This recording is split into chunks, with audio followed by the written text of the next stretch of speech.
this time we ask you please rise and move your caps for the singing of the Star Spangled Banner being performed tonight by George Hoffman. He's a retired resident of Strasburg, a fan of baseball and music. He's been singing here since our first season. He would tell you that he is a traditionalist when it comes to the singing and presentation of the national anthem. He'd rather hear it presented in its original form and reference than modernized or stylized, and George doesn't take it to try to make it his own. He enjoys sharing his love of singing with anyone kind enough to listen. George, whenever you're ready. Oh, say, can you see by the dawn's early light what so proudly we hailed at the twilight's last gleaming, whose broad stripes and bright stars through the perilous fight o'er the ramparts we watched were so gallantly streaming, and the rocket's red glare, the bombs bursting in air, gave proof through the night that our flag was still there. Oh, say, does that star-spangled banner yet wave o'er the land of the free and the home of the brave? Thank you, George.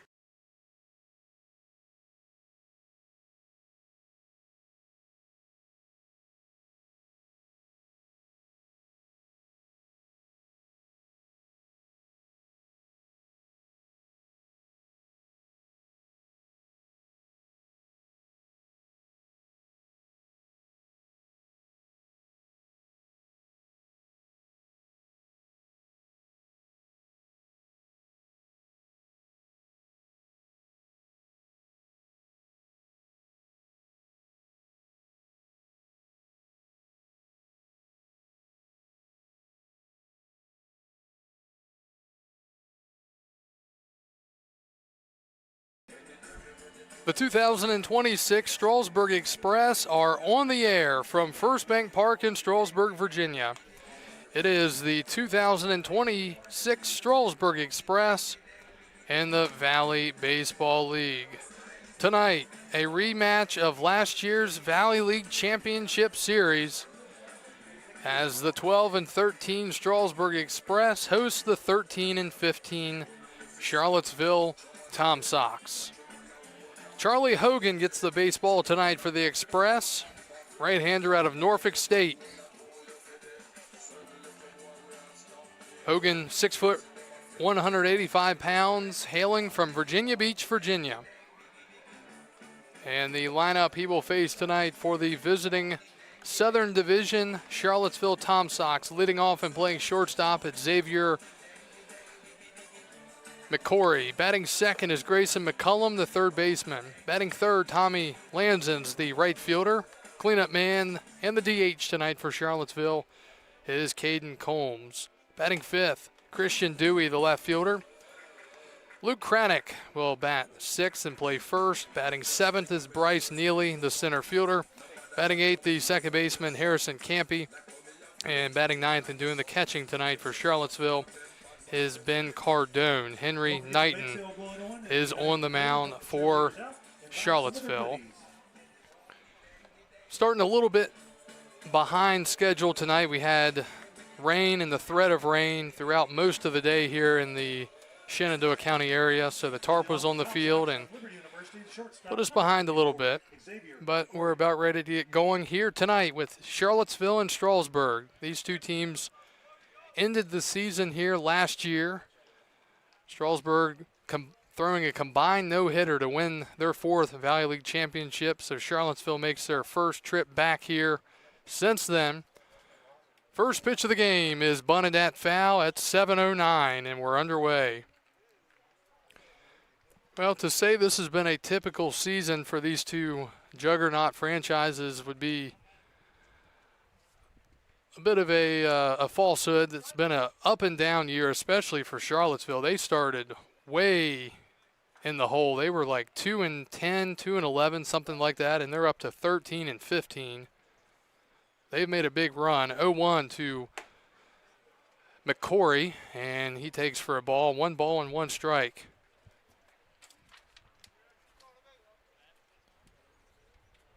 McCory out of Liberty, hails from Charlotte. 5'10 left-hander. 1-1 from Hogan. That's in there for a strike. 1 ball, 2 strikes.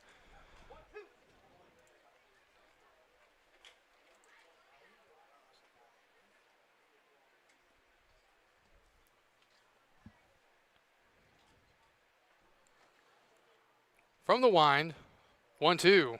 Breaking ball misses off the plate, 2-2. For the right-hander Hogan, this is just his second outing. Last time out, he only lasted an inning. Granted, that was a night where it was very hot and nasty. Gave up 3 runs as well. 2-2. Swinging a ground ball left side. That'll be through for a base hit.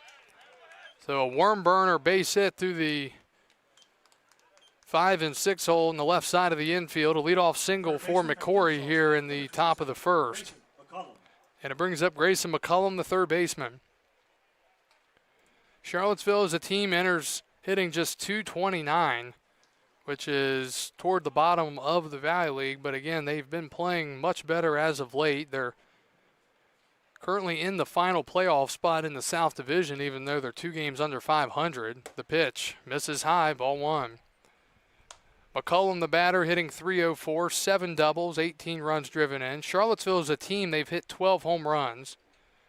They don't, play necessarily in a home run ballpark. There are some shorter parts of that park. As that is chopped to third, it's going to be a foul ball. And the count is 1-1. Both teams coming off of victories last night. Charlottesville beat up on Culpeper 7-3. Strasburg rallied from a couple of runs down late to beat Woodstock 12-6 to get back to 500, which has been a common theme for Strasburg this year. 1-1. Yeah, it's must be a little bit low, maybe a little bit outside. Not a bad pitch there from the right-hander Hogan. 2-1. Achilles heel for Strasburg has been their pitching. ERA of 6.44, which is second worst in the league. 2-1. Swing and a miss. Good pitch there from Hogan. 2-2. Defense tonight for Strasburg in the outfield. Haywood in left, Milford in center, Green in right. In the infield, Waldrop at third, Roberts at short, Trujillo at second, Brown at first, and Morris behind the plate. Here's a line drive base hit to center. So we had him down in a 2-2 count, and Tom Sox threatening early here. First and second, nobody out. Ball State, number 24, Tommy Landis. And it brings up Tommy Landis, the right fielder.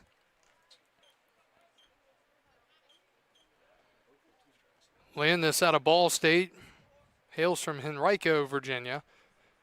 I talked about Charlottesville. They have 9 home runs this year as a team, and they hit 3 of them. They have 12 as a team. They hit 3 of them last night alone. Pitch from Hogan misses, ball 1, and Charlottesville with a great chance here in this first inning to get the lead. McCory and McCollum with base hits. Now Lanzins with a chance. And that misses. 2-0.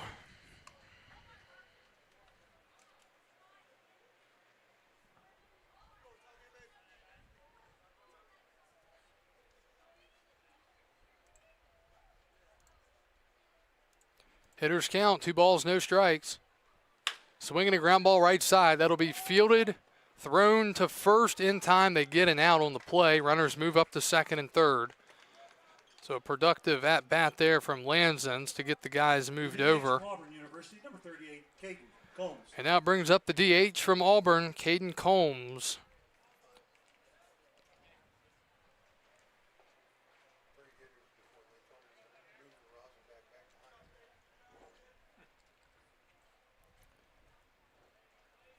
Combs out of Gardendale, Alabama. 6'4", righty, 255. RBI chance here, and he takes a fastball in there for a strike, 0-1. With the way that the schedule is built this year, North versus South teams only play each other once in the regular season, so this is the first time these two teams have met here in 2026. 0-1. Ground ball to short. This will bring a run in. Roberts will field. Little hesitation, but he gets the throw over there in time for the second out. Run comes in to score, and Charlottesville's on the board. It's 1-0 here in the top of the first. Left fielder from George Washington University, number 21, Christian Dewey. So credit Combs with an RBI. For Combs, that is RBI number 11 on the season. 1-0 Charlottesville. Here's Christian Dewey, the left fielder. Dewey out of George Washington from Virginia Beach. And he takes a strike. Count is 0-1. So 2 hits here in the inning. A man at third, 2 outs. Hogan works from the stretch. Righty sets and deals. Ground ball right side. Brown is there. He will field. He will hustle to the bag in time. And in the inning, Strasburg limits damage. They give up a run on 2 hits. As we go to the bottom of the first, right-hander Henry Knighton from George Washington University will be on the rubber when we return here on the Strasburg Express Baseball Network.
Back to Strasburg, we go to the bottom of the first. Right-hander Henry Knighton is on the mound for the Tom Sox. In the lineup he will face for Strasburg, leading off and playing left, it's Caden Haywood.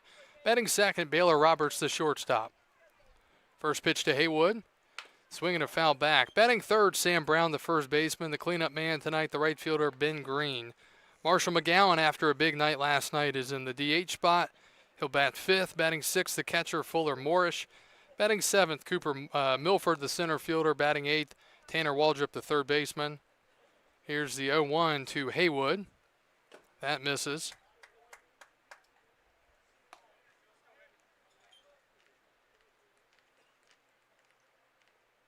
And Brian Trujillo, the second baseman, will bat ninth. 1-1.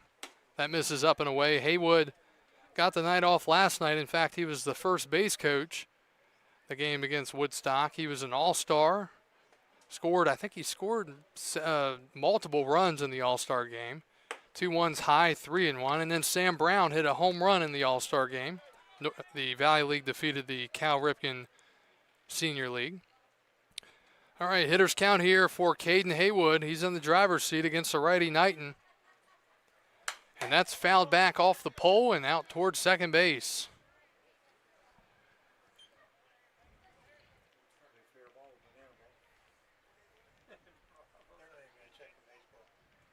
Haywood, 6'6", righty, 255 from Western Carolina University out of Harrisburg, North Carolina. And Haywood comes in hitting .343 for the Express. Haywood with 1 home run, 19 runs driven in. So it'll be a 3-2 count here.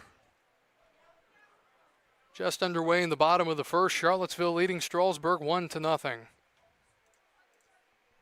Pitch. Swinging a ground ball, softly hit up the middle. Fielded by McCory. Throw to first is in time, and there's 1 out. So 1 up, 1 down. University of Alabama, Birmingham, number 9, Baylor Roberts. Numbers on the year for Knighton. This is his 9th appearance. He has an ERA of 13.14.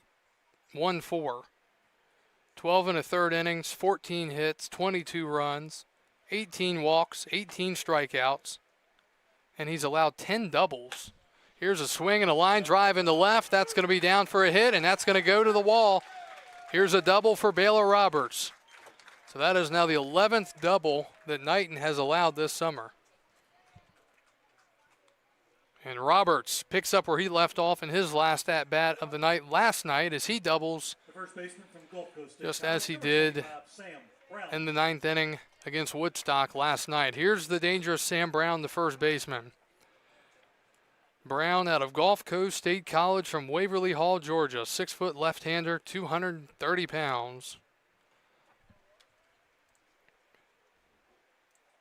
Brown hitting .368.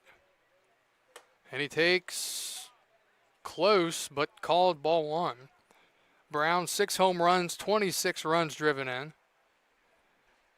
He's walked 25 times and struck out just 18 times. And here's a throwback to second. Roberts back in safely. Dimensions here at First Bank Park. It's a hitter's park, 300 feet down the left and right field lines. Straightaway center, the deepest part of the park at 365. 1-0 from Knighton to Brown. Swung on and popped up foul and out of play. 1-1.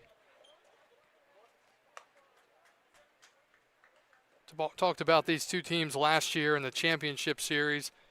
Now, Charlottesville, even getting to the championship last year, they didn't perform the way they typically had in the past in the regular season, but they just kept on battling in the playoffs to get to the championship.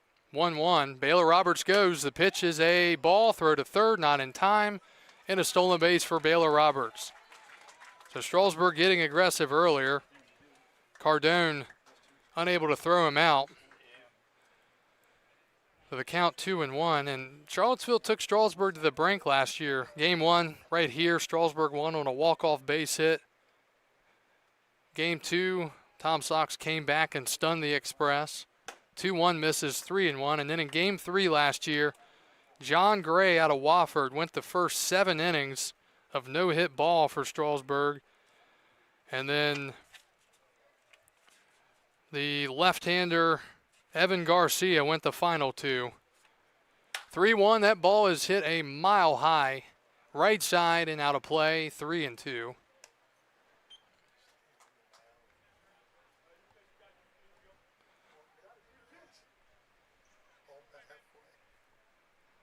So the count now, 3 balls and 2 strikes to Sam Brown with the right fielder Ben Green waiting on deck. Payoff pitch with Roberts at third. And that's inside for ball 4. Brown draws another walk. It does set up the double play. Brings up the right fielder from UNC Asheville, number 11, Ben Green. Here's Ben Green out of UNC Asheville. Green hails from Charlotte, 6-foot righty, 200 pounds. Ben had a big night last night in Woodstock. His average through 9 games is up to .414, 12 for 29, 3 doubles, a home run, 6 runs driven in. He's walked 8 times, he's been hit once, and he struck out 8 times.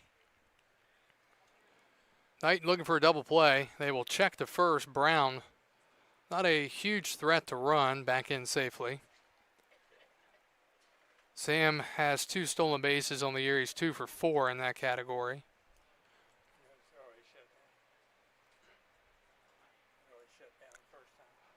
The pitch. Swinging a line drive down the right field line, but foul. Slices toward the Tom Sox bullpen, 0-1. Strasburg wearing their home purple uniforms tonight with the black sleeves, white pants, purple trim. Charlottesville with their visiting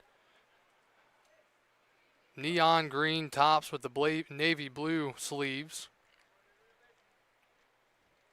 0-1. That's a little bit inside, 1-1. 1 ball, 1 strike, 1 out to number 11 here in a 1-0 game.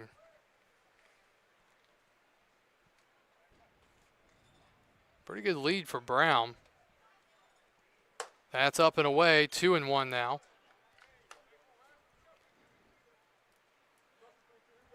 Not only a rematch of the same teams, but a rematch of the same managers, which is actually kind of unusual, especially for the same 2 teams in the championship the prior year.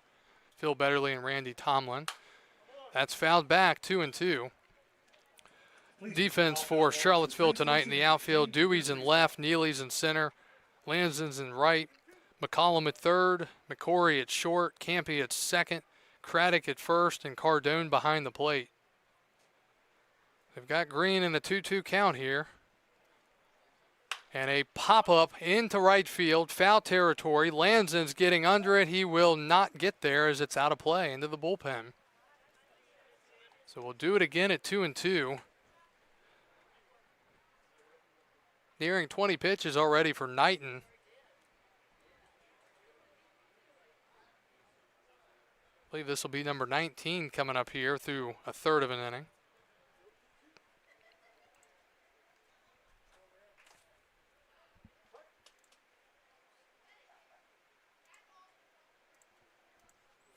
Two again. That's way outside. Stopped by the catcher, Cardone. Counts full, 3-2. Marshall McGowan, the DH, on deck. He had a huge night last night, came just a home run shy of the cycle, and he hit Strasburg's first triple of the season. Men on the corners, 3-2. Runner goes from first. The pitch is hit into center field. Backing up Neely, he will make the catch. A run will score to tie it up as Brown retreats back to first. Well struck from Green, but Neely makes the catch. Sac fly, RBI, and we're tied at 1 here in the first.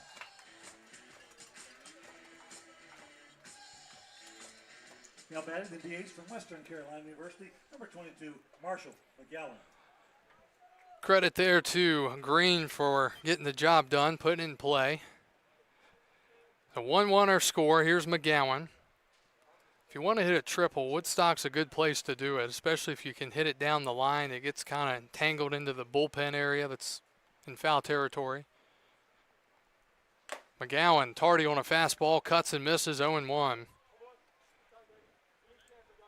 Marshall enters play tonight, hitting .313, 6 doubles, a triple, a home run, 15 runs driven in.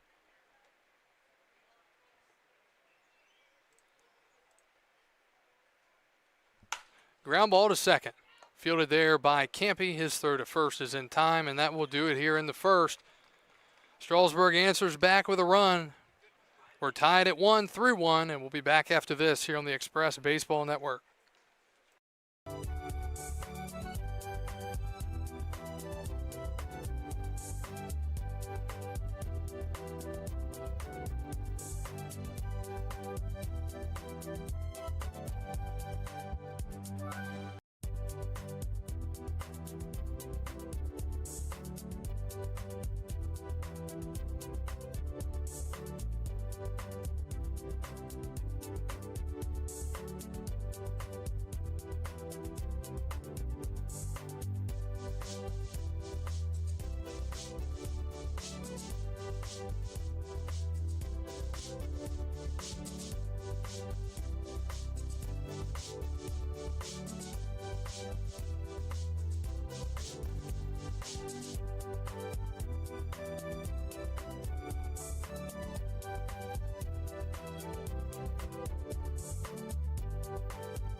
1-1, we go to the top of the second.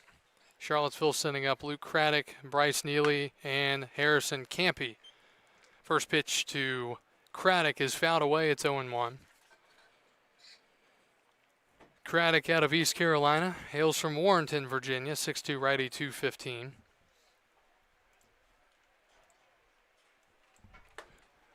One misses inside. Craddock hitting .207 on the summer. Does have 2 of the 12 home runs for Charlottesville. That's fouled straight back, 1-2 now. Other games going on around the Valley League tonight. There is one postponement. Newmarket at Front Royal, so they'll have to make that up next week. Stanton's at Culpeper, which they have not gotten started. They're listed at a 6:30 start, so they may be postponed as well. Percival's at Waynesboro, bottom of the second, no score. 1-2, fouled away. Top of the second, Winchester and Woodstock, no score. Bottom of the first, Covington leading Harrisonburg 2-0. Still 1-2 to Luke Craddock here in the top of the second inning. Tom Sox looking to get going again, and that is popped up and out of play. Looking at the standings in the North and South Division, first for the North, Winchester leading the way now at 17-11, 2 games up on second place Percival. Strasburg in third place, they're 3 games out of first, and they're 3 games out of last. Newmarket right behind Strasburg, half a game behind. Woodstock 2 games out of the last playoff spot. There's a fastball and a called strike 3 there from the right-hander Hogan, and there's 1 out in the top of the second. The center fielder from. And then last in the North is Front Royal. But again, the crazy thing is Front Royal is 11-17. They're in last place, and they're only 6 games out of first. So the North is very much up for grabs. Top 4 teams from each division make the playoffs. Here's Bryce Neely, the center fielder, and he takes a strike. In the South Division, Waynesboro, they've been the best team from start to finish. They're first, 20-8. Second place, Stanton at 18-10. Charlottesville up to third, they're 13-15. Swing and a miss, might have been tipped. Culpeper in the final playoff spot, just half a game above Harrisonburg at 12-15. Harrisonburg 12-16, and then last place, but they've won 3 in a row. Covington, they're 10-17. 0-2, line down the right field line, but foul. Must have hit a mud puddle down there and took a little splash. Still have some wet grass in the outfield. So still 0-2 to Bryce Neely. Neely enters play hitting a .191 for Charlottesville.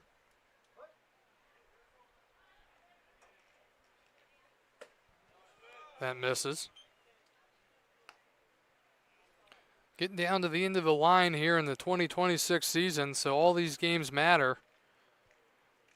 Especially want to be good in division games. 1-2. Swing and a miss. Went with the breaking ball, and it darted off the plate. Back-to-back strikeouts here in the second for Hogan.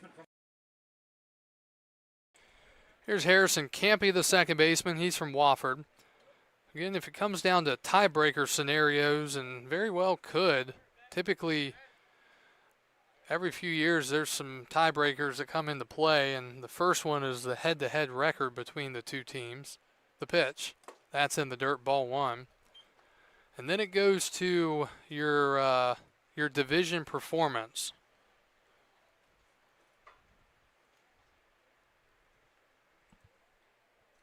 (1-0). And that is lined to center. That'll be a base hit. Got it off the end of the bat.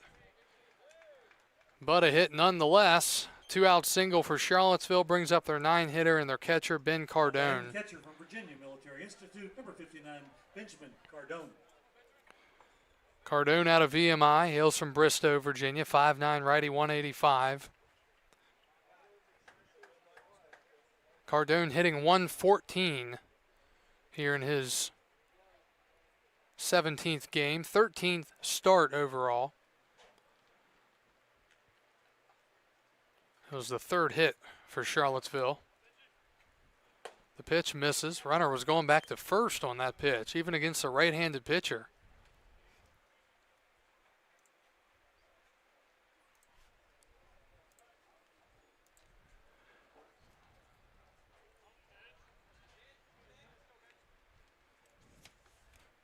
Hogan deals, and that finds the strike zone. 1 ball, 1 strike. Turned out to be a beautiful night at the ballpark. It feels like we're in a ice freezer compared to where we were just a week ago, where it was just absolutely miserable with the heat and the humidity. Breaking ball misses, 2-1. Got a little bit of breeze tonight. Temperature very manageable. Humidity manageable. Hitters count here for Cardone, the 9-hitter.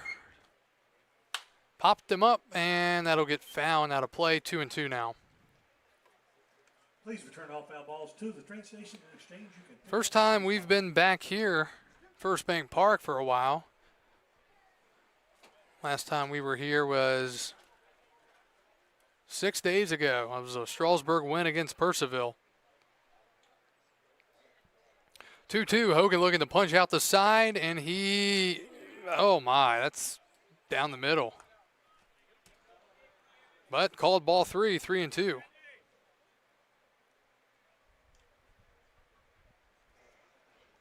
So Hogan not getting the call there on the breaking ball. He's going to have to get back to work here. 3-2, runner goes, and the pitch is swung on and missed. So Hogan strikes out the side, and that will do it here in the top of the second. Charlottesville leads 1. We go to the bottom of the second. Knighton back out for his second inning of work when we return on the Express Baseball Network.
One our score as we go to the bottom of the second. From Georgia State University, the catcher, number 24, Fuller Morris. It'll be 5, 6, 7. Fuller Morris, 6, 7, and 8.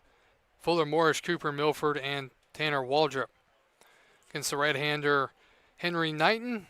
Gave up 1 run in the first. Looking to put a stop to that here in the second. First pitch to Fuller Morris is up and in, ball 1.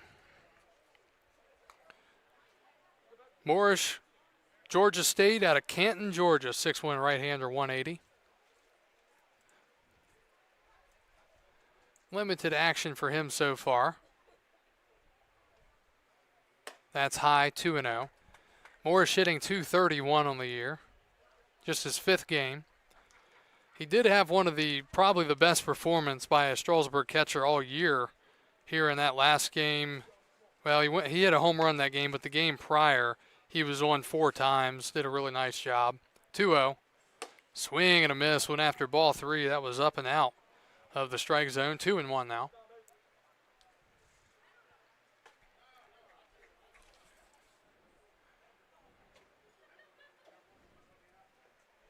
One hit for Strasburg. That was a double in the first by Baylor Roberts.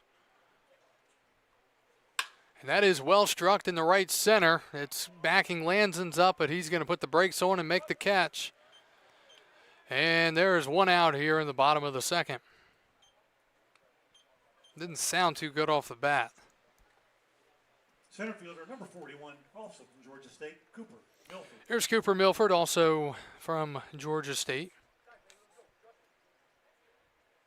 Out of Cumming, Georgia, 5'11", right-hander, 175. Looking for his first hit. Just his third game, 0 for 7 so far.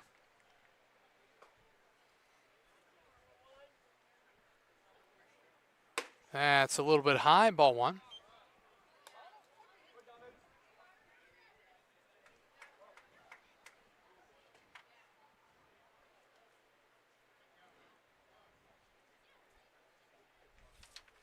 One-0 skips in the dirt. 2-0, so seeing Knighton fall behind again. Fell behind Morris 2-0, got him to fly out. Falling behind Milford here. Hoping for a similar result.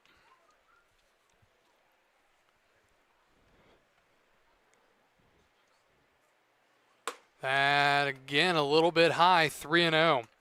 Tanner Waldrop, the third baseman from Auburn University, on deck for Strasburg.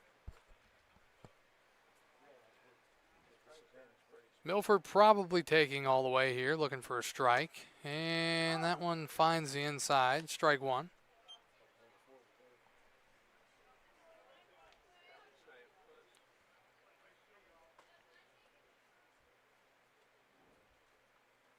Fouled back. And from 2-0 to, or from 3-0 now to 3-2.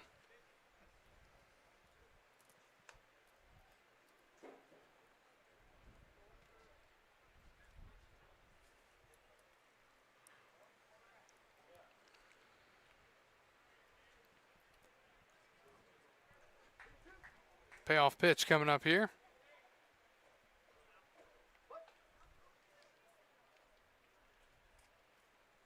Swing and a miss. Milford down on strikes, 2 outs here in the second. Third baseman from Auburn University, number 20, Tanner Waldrop. Tanner Waldrop will step in. Waldrop hitting .240. Couple of doubles, a home run, 7 runs driven in.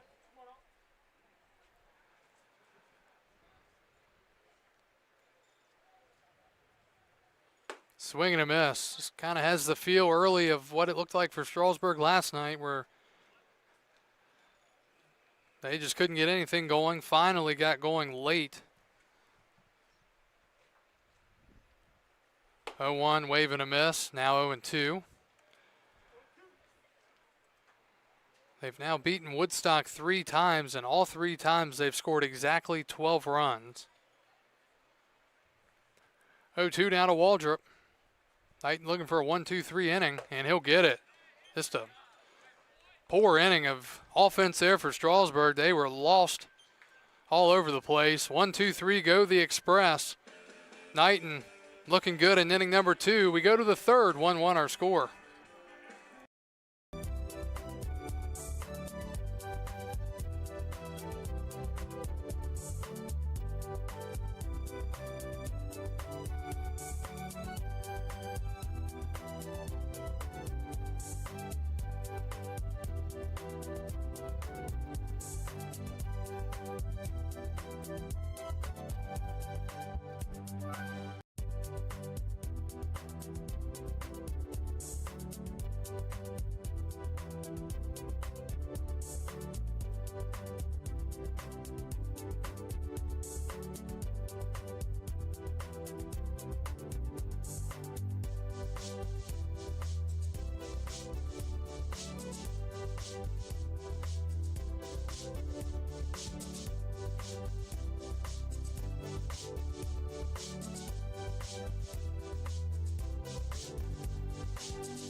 1-1 as we go to the top of the third. Tom Sox will head back to the top of their lineup. McCory, McCullum, and Lansons due up against the right-hander from Norfolk State, Charlie Hogan. McCory with a base hit and a run scored his first time. First pitch is a breaking ball in the dirt. Check swing. He did not go, and it's ball one.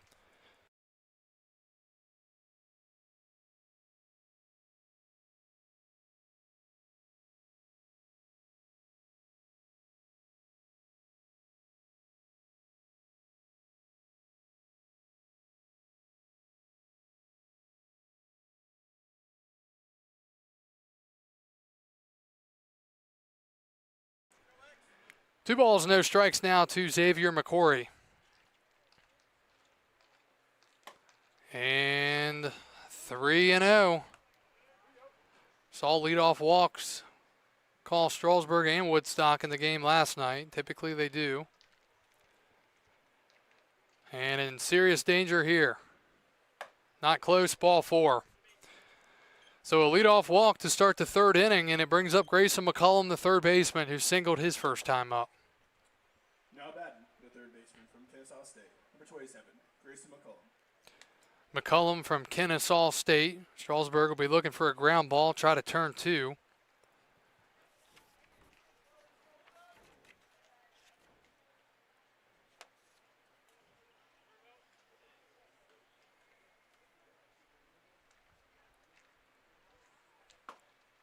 And that's 5 in a row out of the zone. McCullum out of Peachtree Corners, Georgia.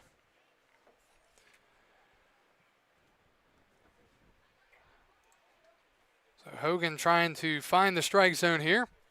The pitch, swing and a foul back.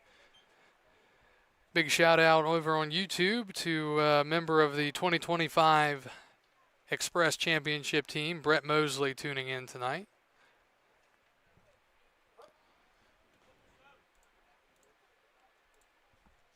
One and one. The pitch. Breaking ball, wave and a miss. 1-2. Left it up a little bit, but McCullum couldn't get on it. So Hogan ahead, 1-2. Nobody out and a man at first.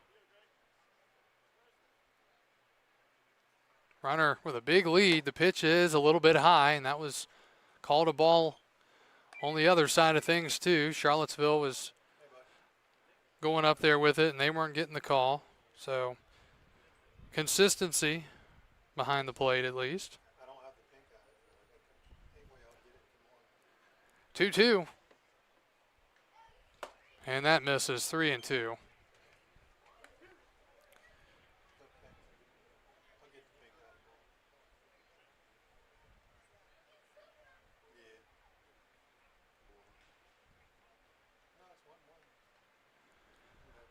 Full count. McCory does not go. The pitch is popped up foul and out of play.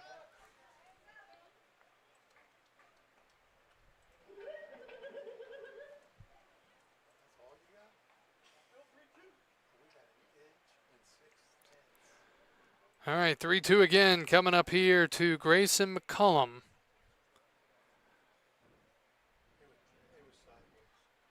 And the pitch, and ball four. So a double leadoff walk here in the third. Now batting, right fielder from And it brings up number 24, Tommy Lansness, the right fielder, grounded out to second his first time up. And he was in the same exact position in the first inning. He had men at first and second, nobody out. Grounded out to second, but it did move the runners up to second and third. So Hogan has worked himself into some danger here in the top of the third inning. Looking to get an out here with Lansons at the plate. And falling behind again is Hogan, 1-0.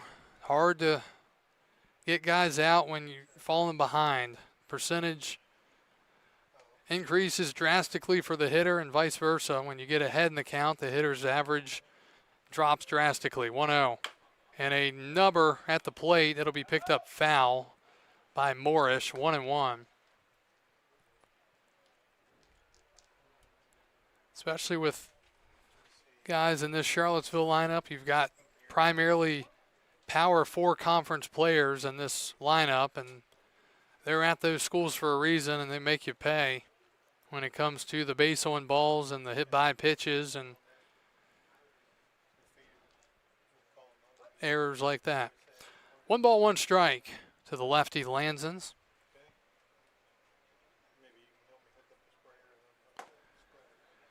Two and one.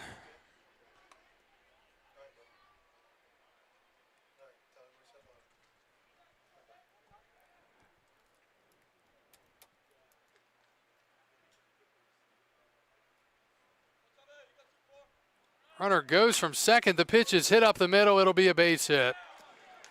One will score. Runner moves to third. They're going to throw to third for some reason, and now going to second, and he's there safely. So a bad half inning of baseball here for the Express so far, giving up 2 runs there, also, or excuse me, 1 run. But then the throw in should have gone to second. Doesn't really make sense to go to third there. Allows the runner to move up to second on the throw, and Charlottesville in business after the double leadoff walk. Base hit from Lansons. Now batting, the DH from Auburn, number 38, Caden Combs. So it'll be an RBI single. Got a visit to the mound, and we'll be right back.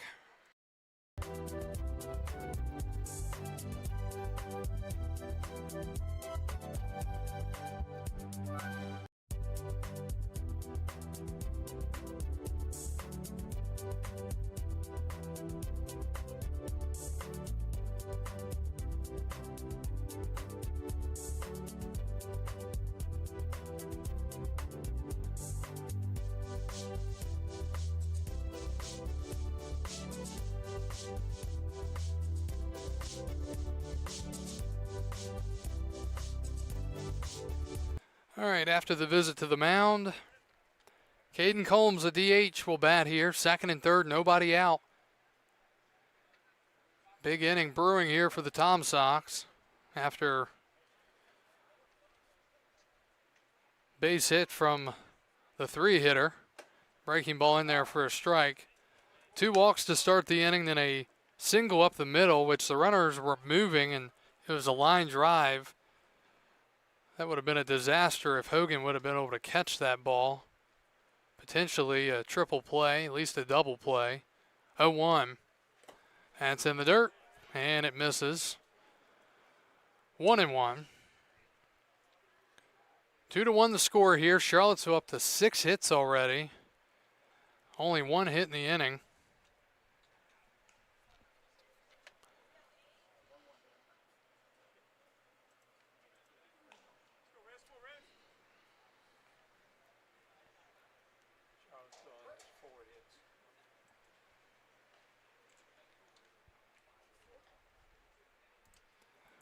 One. And that misses. Ball 2.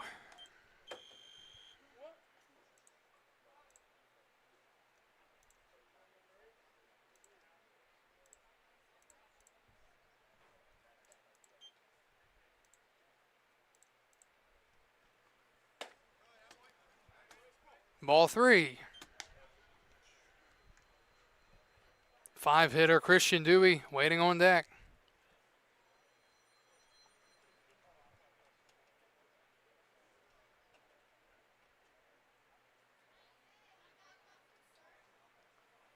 Popped up foul, and the count full.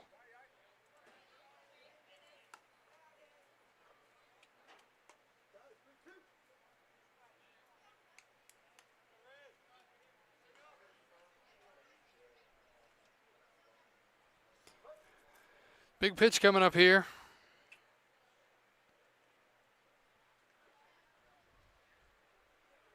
And a pop-up into shallow right. It will draw Green in. He's under it. He makes the catch. Runner is coming to the plate. It'll be thrown and safe. And the runner moves up to third on the throw. It was not deep at all, but good speed from third there as Lanson comes in to score. Excuse me, it was McCullum scoring.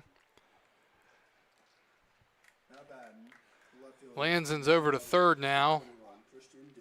Second sack fly RBI for Combs, or second RBI, I should say, for Combs tonight.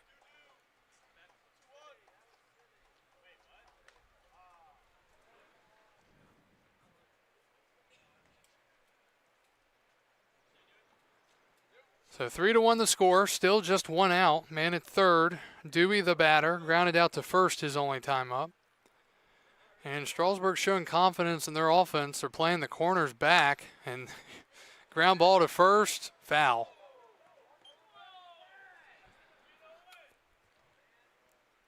So that would have been more trouble for Strasburg, but it goes foul, and runners will have to hold up.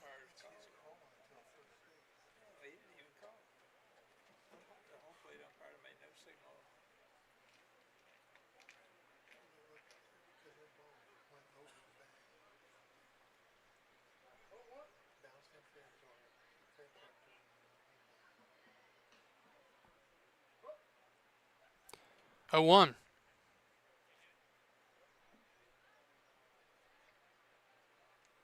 That misses.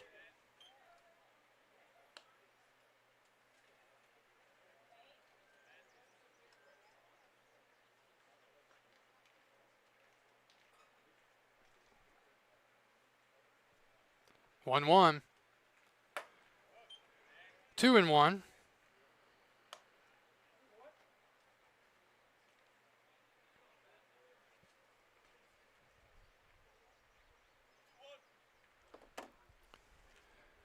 Long half inning so far.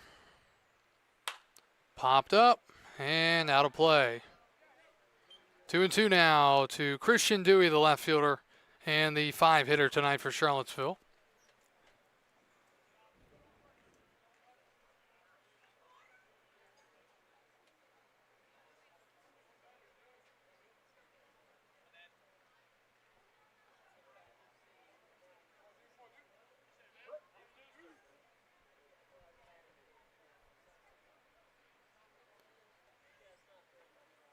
Check swing on a close pitch. Did he go? No, he didn't.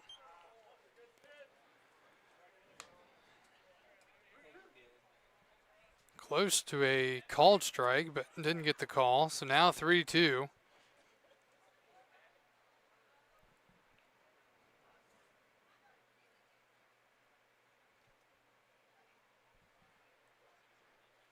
And a ground ball to second. This will bring in yet another run. RBI ground out there for Dewey. And now 4-1 Charlottesville here in the third.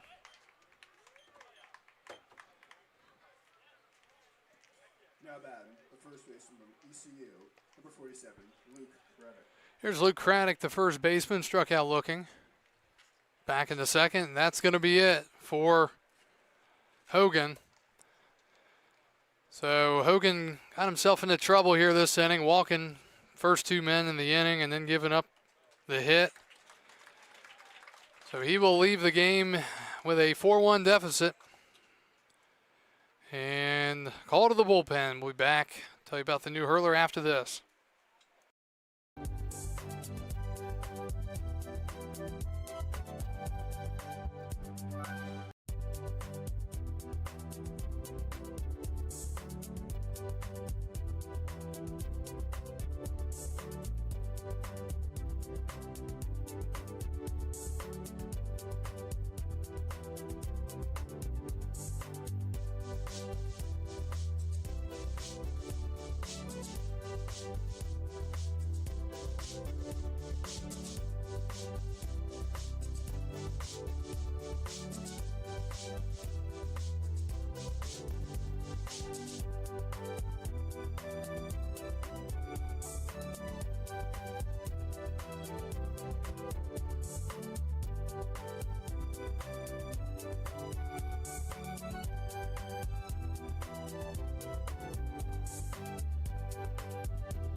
All right, new pitcher for Strasburg here in the third inning. Strasburg down 4-1. They're going to go to the right-hander Michael Blackman.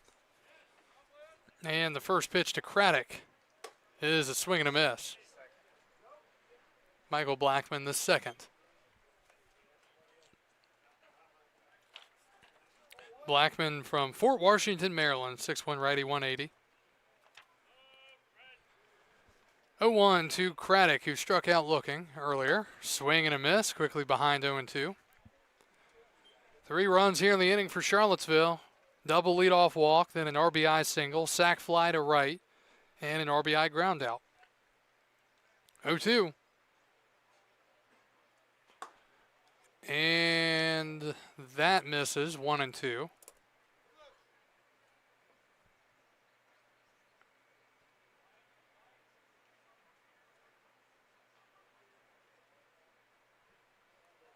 Check swing, he held up, it appeared. Did not go after an emphatic no from the first base umpire.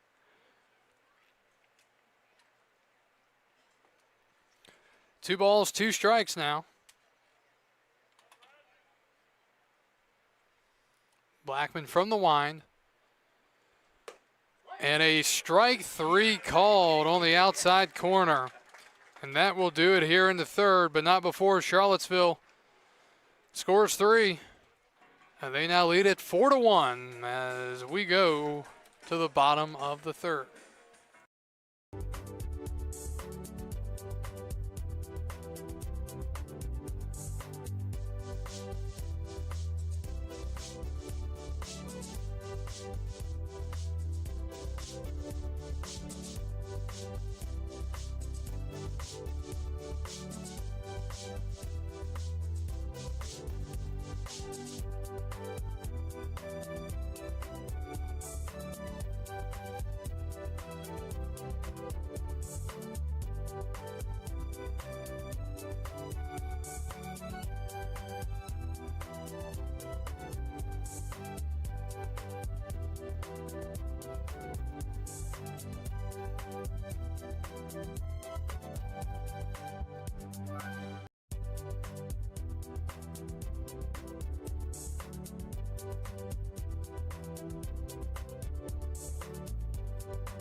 We go to the bottom of the third. Brian Trujillo leads off. Number 50, Caden Haywood.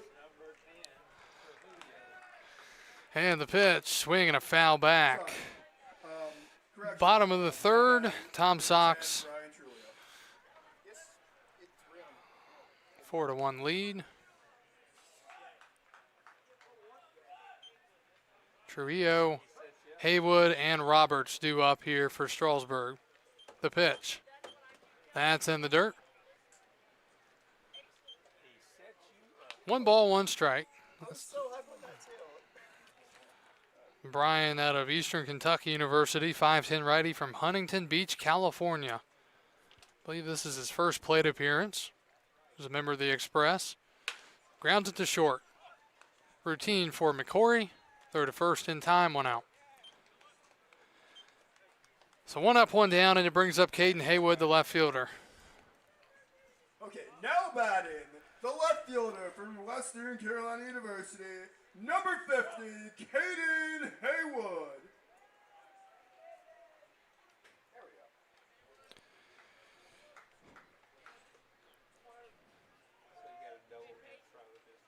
Haywood grounded out to short his first time up, and he takes low for ball one. Well, Strasburg trying to get the offense going here, trying to find some rhythm against the right-hander Knighton.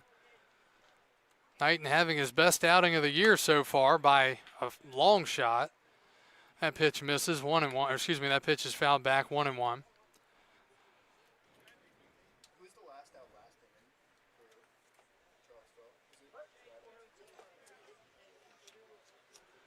for Charlottesville? 1-1 to Haywood. Swing and a drive to left field, backing the left fielder up towards the wall. It's off the top of the wall, and Haywood's going to have to stop it first on a long single.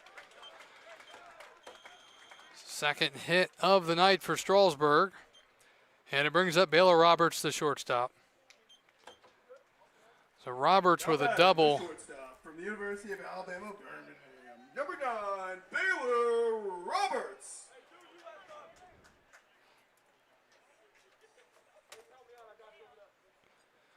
Roberts had a couple of well-hit balls last night, only had the one hit, but he nearly hit it out of Woodstock. Takes a strike here to start the at-bat. It's 0-1.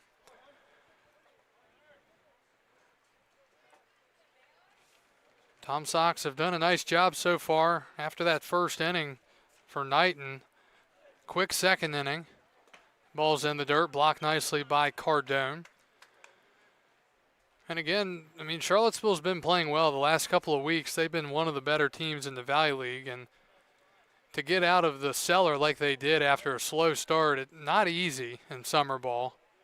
1-1 is a foul ball. That ball was up on the fist of Roberts, and he took a hack at it, and it's now 1-2.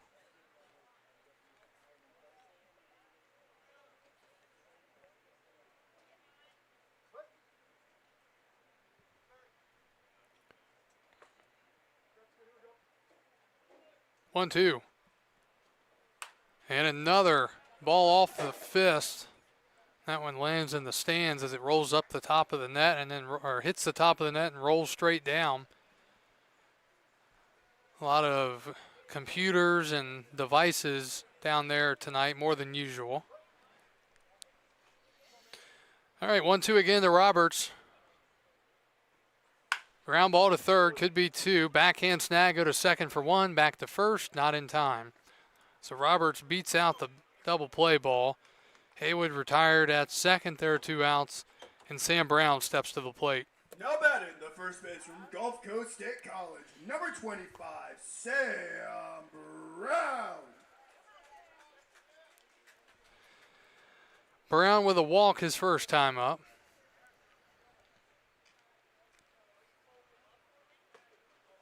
Strasburg could use a big fly here from Sam to get him back within 1. Roberts with a huge lead at first. The pitch. Swinging a drive in the right center field. That's going to be caught. No, it's not. It's past the right fielder. And all the way to the wall. Roberts coming in to score from first. Lanzen's missing it out there in right. It'll be scored a double for Sam Brown. Tough running opportunity out there, but he just couldn't get there in time, and it's a 4-2 game. Roberts comes all the way in from first.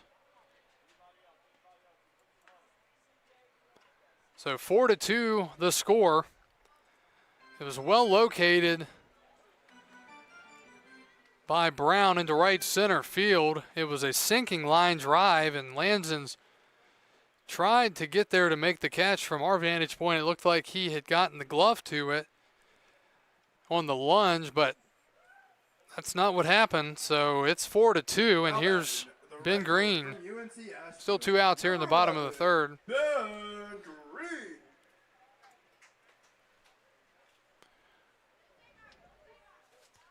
Green. Green with a sac fly RBI to right center field his first time up.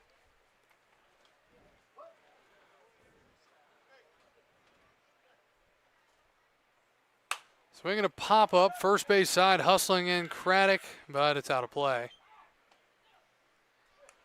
Count is 0-1. Still feel some breeze up here in the press box. No movement at all with our flag in left center. Completely still.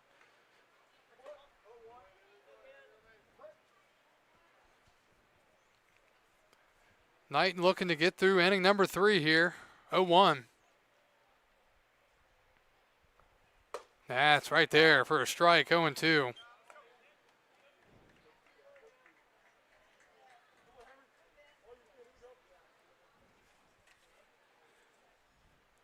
Knighton, the righty, looks in.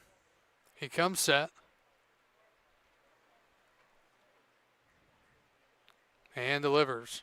Ground ball up the middle. That'll be through for a hit. Brown is being sent to the plate. Here's the throw by Neely, and it is not in time, and Brown is hurt. Brown goes down in pain as the run scores. It's a 1-run game. Oh, my goodness.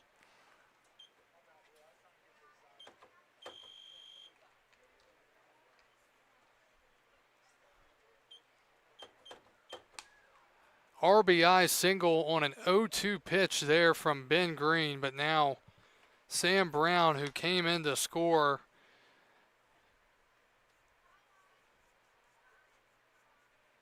banged up.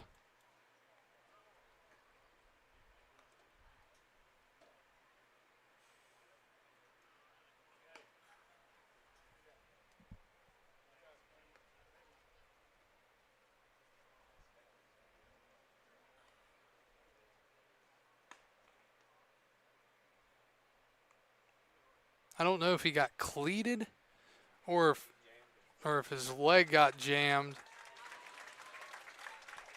But the MVP of the Express and probably of the North Division is being helped off by his teammates here. Not a good sign at all.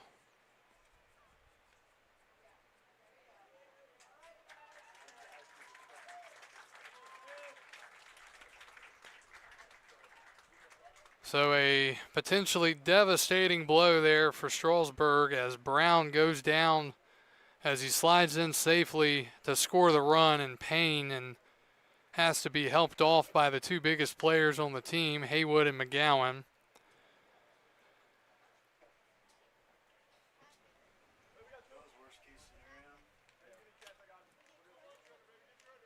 Not bad. The DH from Western Carolina University, number 22, Marshall McGowan.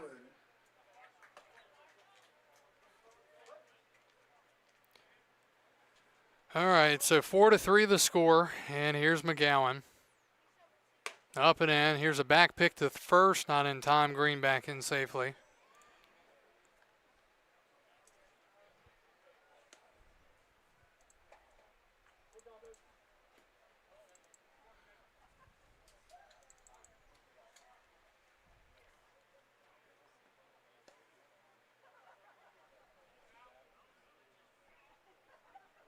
One 0 to McGowan. That's to the backstop, to the in the dirt. Catcher did a nice job keeping it from the backstop, and then he back picks to first, not in time again. 2-0 now to Marshall McGowan. Just have to hope that Brown is okay. Did not look good on that slide. Hitters count for McGowan, 2-0. And that's on the extended outside corner for a strike, 2-1.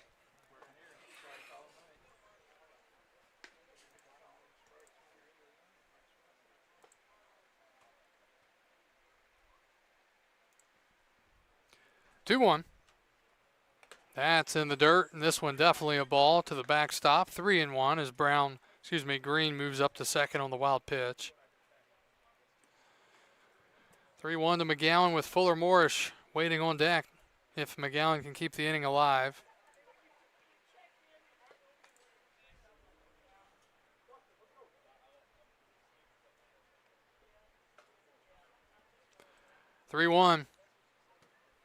Popped him up. Left side of the infield, McCullum. McCory, foul territory, catch is made, and that will do it here in the inning. Well, Strasburg gets 2 runs closer, but their star first baseman injured. And We will let you know what we know here in a second. We go to the fourth, 4-3 Charlottesville.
All right, back to play here in the top of the fourth. Charlottesville leading 4-3. Sam Brown removed from the game at first, so Strasburg has to make some moves. Haywood moves from left to right. Green moves from right to first, and Madden Williams is in the game, checking in the 3-hole for Sam Brown. Again, Brown injured last inning on a slide at the plate. Made contact with the catcher on the slide. Catcher appeared to be in the baseline, potentially in front of the plate. And Brown injured and done for the night. We hope to get him back, but we'll have more info on that down the road. 1-1, that is in the dirt. 2-1 to Bryce Neely, the center fielder. Struck out swinging back in the second.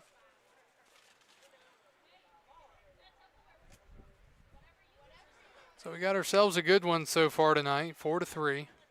2-1 from Blackman. Swing and a miss, 2-2.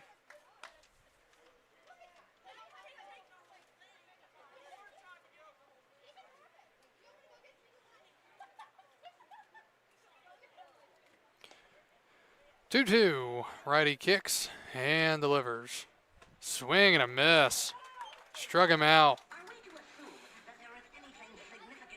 So 2 strikeouts now for Neely tonight, and it brings up the second baseman, Harrison Campy. Number 1, Harrison Campy. Campy out of Wofford, as he singled back in the second inning.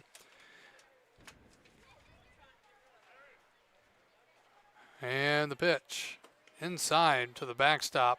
Final line for Strasburg starter tonight, Charlie Hogan, 2 2/3, 4 hits, 4 runs. They were all earned. He walked 2 and struck out 3.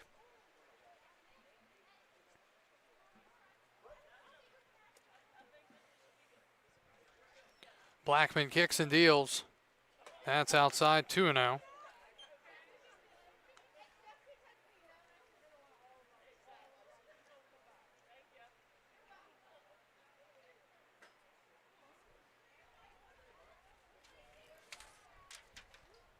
And 3-0.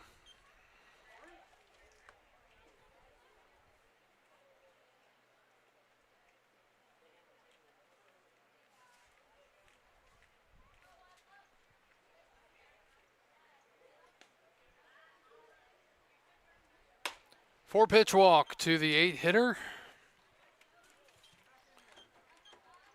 Now the third walk of the night for Strasburg. It brings up the 9-hitter Ben Cardone, the catcher. Now batting, the catcher for VMI, number 59, Benjamin Cordone.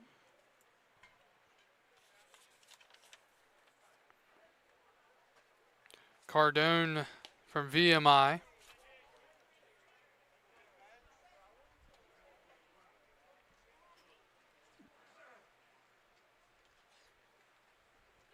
And that's in there, strike one. Blackman not all that quick to the plate. So he's got to really keep an eye on the runner at first, try to hold him on and give Morris a chance to throw him out if Campy decides to take off for second. 0-1. There he goes. Pitch is swung on and missed. Throw to second is not in time. So they steal that one on the pitcher, Blackman, as Tom Sox get a man in scoring position. The count is now 0-2 to Cardone with the top of the lineup next. Got some bullpen activity for Charlottesville.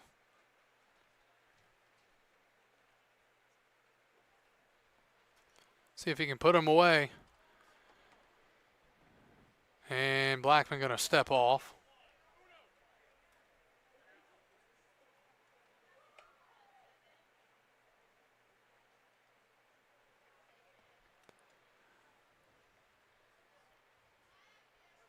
Oh, 2. And a line drive into left center. That's deep, and that ball is past the sliding center fielder, Milford. It'll be a double on an 0-2 pitch for the 9-hitter Cardone, and it's 5-3 Charlottesville.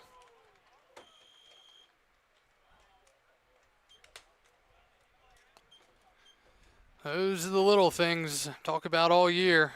Getting ahead 0-2, and then you give up the hit. Now batting, the shortstop from Liberty University, number 54, Xavier McCory. Top of the lineup here, Xavier McCory. 1-out walk, costly.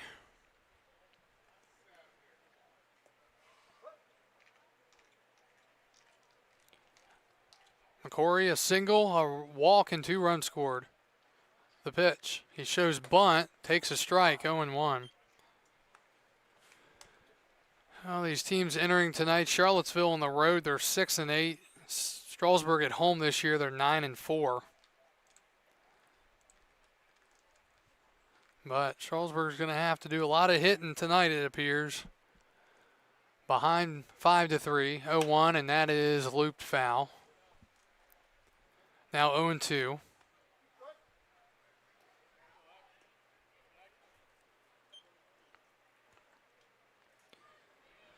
Tom Sox have been aggressive tonight on the offensive side. They've put the ball in play,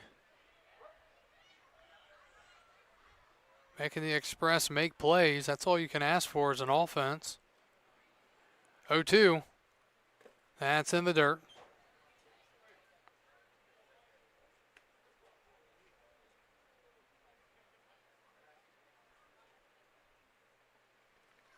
One ball, 2 strikes to Xavier McCory.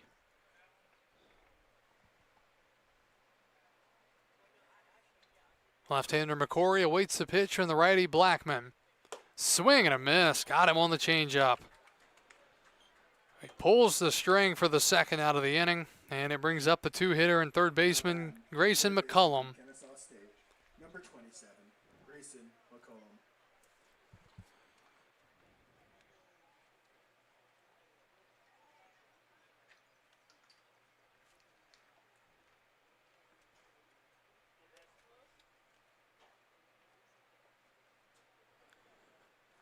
Runner at second, 2 outs. McCullum pops it up. Fair territory. Roberts makes the catch, and that will do it here in the inning. Strasburg again limiting damage. Blackman does the nice job working out of trouble. We go to the bottom of the 4th. Tom Sox leads Strasburg 5-3.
0-2 the count as we start the bottom of the fourth. New pitcher, Garrison White on the mound for Charlottesville.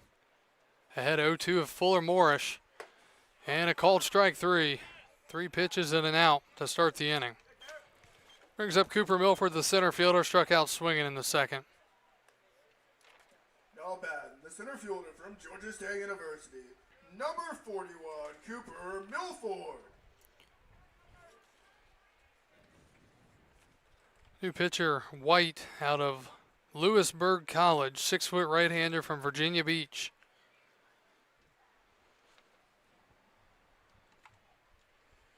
And a chopper to third. Fielded there by McCullum, third to first in time, 2 outs.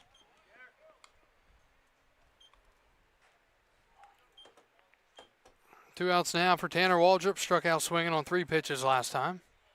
Now batting, the third baseman from Auburn University, number 20, Tanner Waldrop.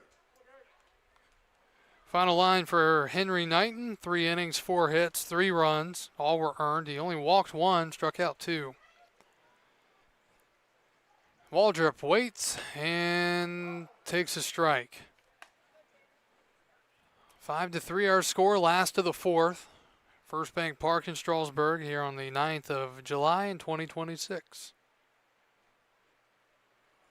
Inside and low, 1-1.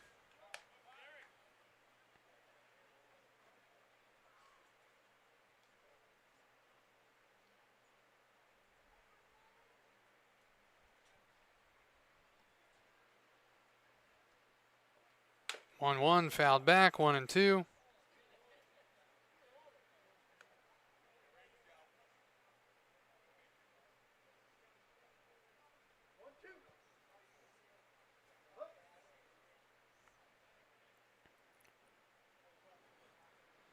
One-two pitch.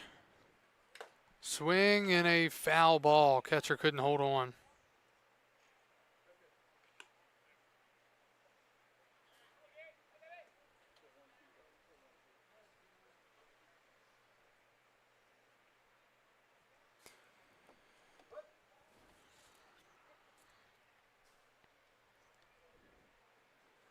One-two misses, 2-2.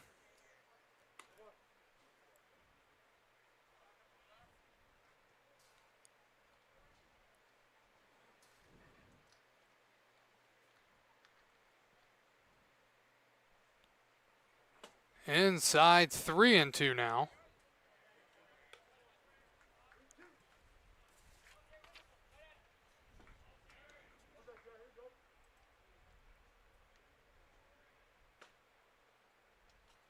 Payoff pitch from White. Cue shot down the third baseline. It's going to go foul.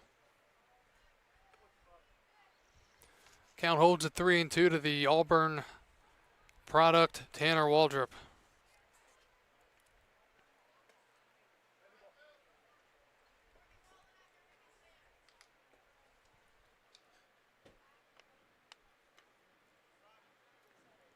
Brian Trujillo, the second baseman, would be next here if Waldrop can extend this fourth inning.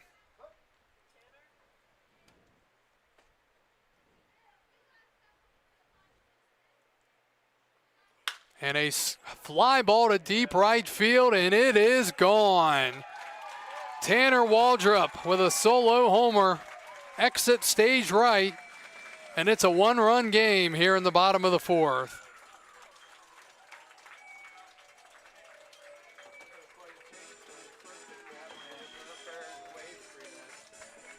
So Waldrop, who was behind in the count again, fighting back this time and sending one into the trees. So a 1-run game here in the bottom of the fourth.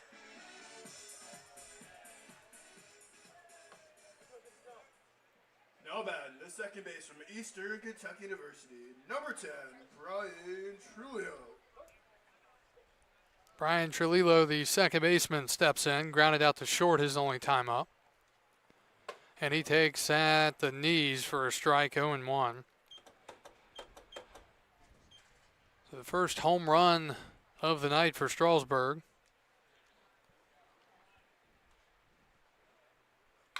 Fouled back. The Express have now hit 24 home runs this year.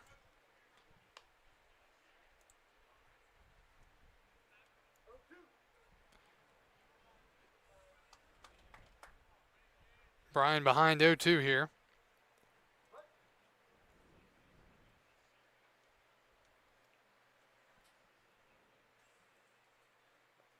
And yanking that outside and away from the catcher is White, 1-2. Yeah,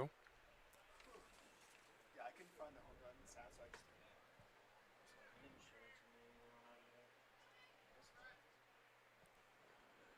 just 1-2 again. Line drive into left. That's a base hit. And Trujillo has his first hit as a member of the Express. Back-to-back two-out hits here for Strasburg, and now back to the top of the lineup. Caden Haywood, the left fielder, from Western Carolina right fielder now. Number 50, Caden Haywood. Haywood with a long single his last time up, hit it off the wall in left field. He would love to hit one out of the park, give Strasburg the lead here. The pitch. Way outside, great backhand and a pick and a stop there by the catcher, Cardone, keeping the runner at first, 1-0. And now we've got a visit to the mound by Charlottesville coach. While they do that, we will step away and be right back.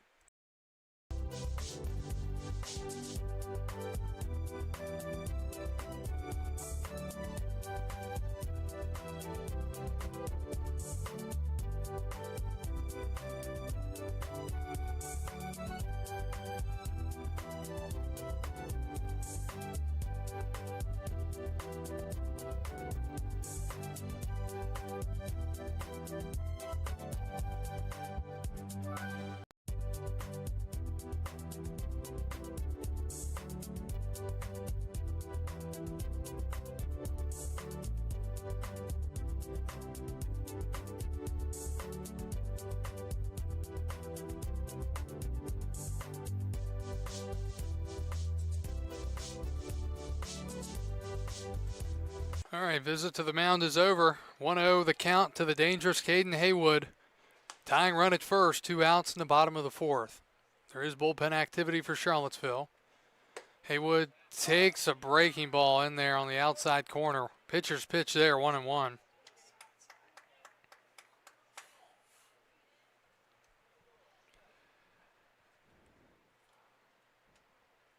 White sets and deals. Swinging a ground ball up the middle. That'll be past the diving second baseman into center. So another 2-out hit here for Strasburg. That got past the pitcher, White, past the diving second baseman, Campy, and into center. And now here comes Baylor Roberts with 2 on and 2 outs. So Haywood now 2 for 3 on the night. Now batting, the shortstop from the University of Alabama, Birmingham. Number 9, Baylor Roberts. Roberts with a double and a stolen base along with a run scored in the first. He also scored a run after reaching on a fielder's choice in the 3rd. Batting here with Trujillo at second and Haywood at first. And time is called. White going to ask his catcher to come out, and umpire did not go out with him, so that's going to be a visit.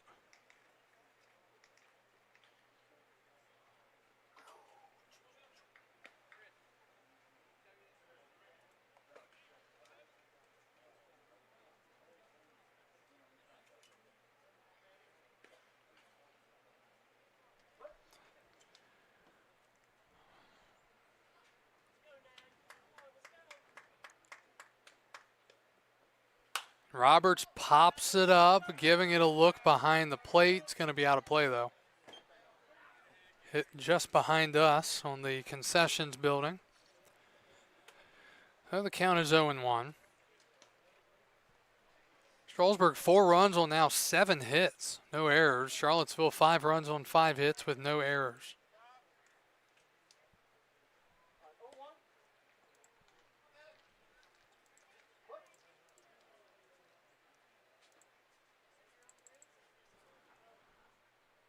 Roberts out of UAB, and he fouls it away behind 0-2. All this with 2 outs after a strikeout and ground out to start the inning. Home run, single, single. Roberts trying to come up with a big hit here and potentially tie it up here in the last of the 4th inning. And what has not been a quick night so far. 0-2. Swing and a pop-up into shallow right. Lanzen's there, and he makes the catch. Strasburg strands 2. They get a run closer, and we go to the 5th. It's 5-4, Charlottesville on top.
Go to the top of the 5th. Charlottesville leading 5-4. It'll be Lanzens, Combs, and Dewey due up against the right-hander Michael Blackman.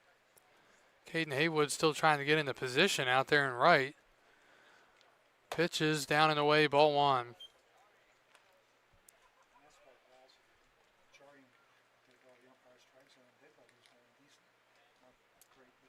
1-0 coming up here.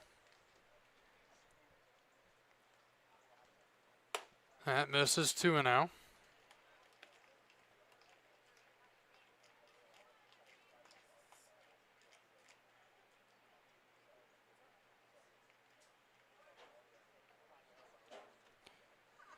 Hitters count.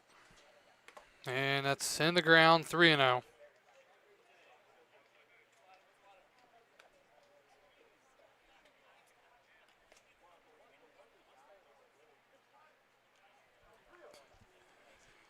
To Lanzen's the 3-hitter.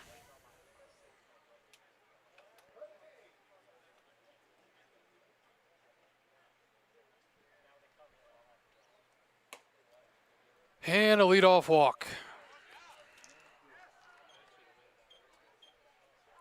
Brings up Caden Combs, who's already driven in 2 runs tonight. Number 38, Caden Combs.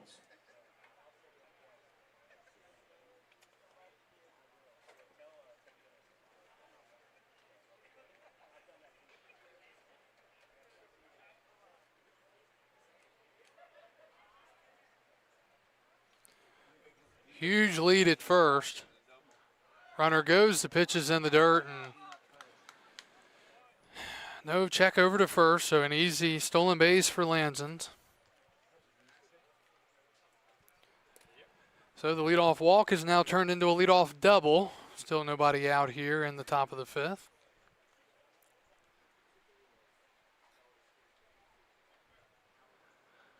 One out. Fouled back, 1-1.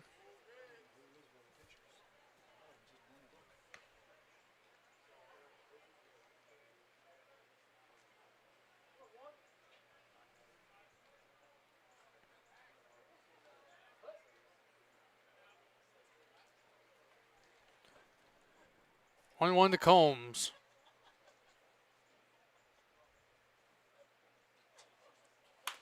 Grounded foul toward the Express dugout, 1-2.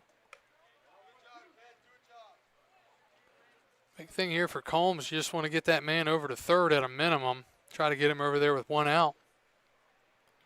Blackman looking for the strikeout.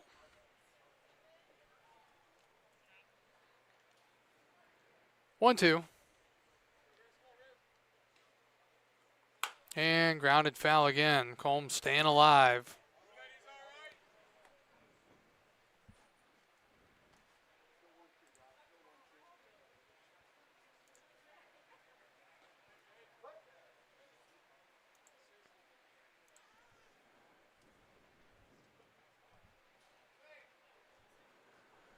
One, two.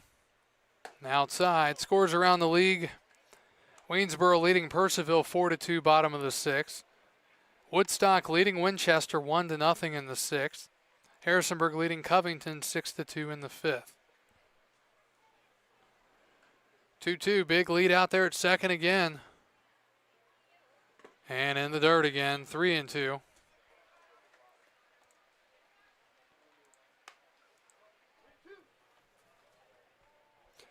Christian Dewey on deck. He's 0 for 2 with a ground out and a sac fly RBI tonight. Make it 0 for 1. Correction, he is 0 for 2 with 2 ground outs. Payoff pitch here to Caden Combs. And ball 4. So back-to-back walks to start the 5th inning. Walks have been an issue for the Express this year, and we've seen it bite them so far tonight. Now Dewey stepping to the plate. We got to wonder if he'll be trying to give himself up here and bunt. Time is called. Phil Betterly comes to the mound. And looks like he's making a change. Going to the pen. We'll tell you about the new hurler after this.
Back to play here. New pitcher for Strasburg, Finn Lamb, and his first pitch hits Christian Dewey to load the bases. So now 2 walks and a hit by pitch to start the inning.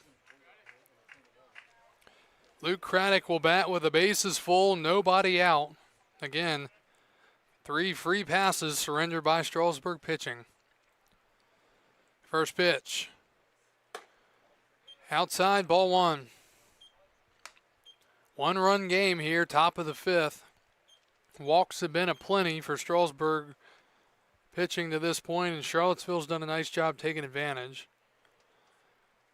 Corners are playing in to try to cut down the runner at the plate with the force. 1-0 from Finn Lamb. Inside 2-0. Lamb, 6'4" righty from Villanova, Pennsylvania.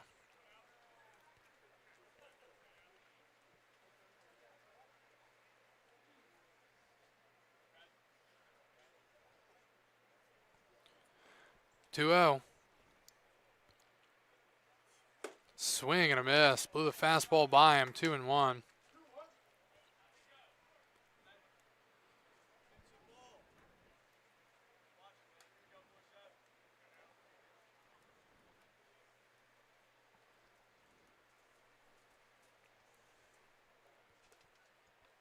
Craddock 0 for 2, 2 strikeouts looking.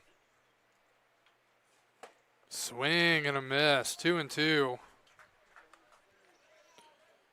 Bryce Neely on deck. He has also struck out twice, except both of his have been swinging.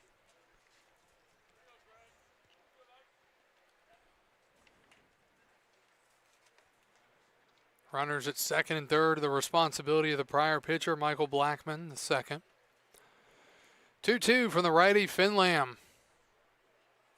Swing and a miss. Challenged him with the fastball, went up the ladder and got him to go down on strikes for the 3rd time tonight.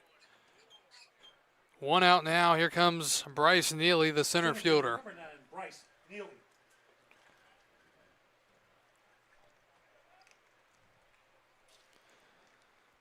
Couldn't lay off that appetizing looking fastball. Hard to get to it up there. All right, Neely now. Bryce Neely, the center fielder. The pitch. Swing and a miss, 0-1.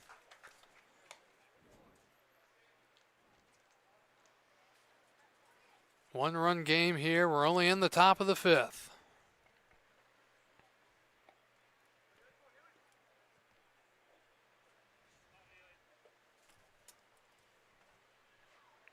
Oh, 1. Swing and a miss. 0-2.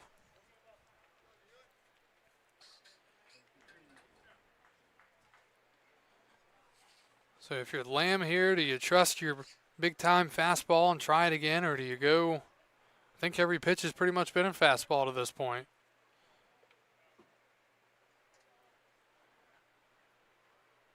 Oh, 2.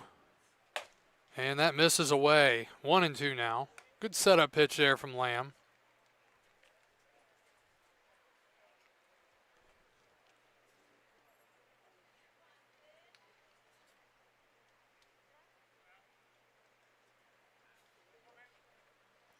Lamb looks in for his signs. Fuller Morris laying him down. 1-2. Little bit inside. 2-2.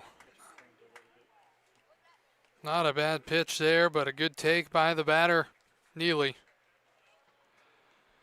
So this is a big time pitch coming up here.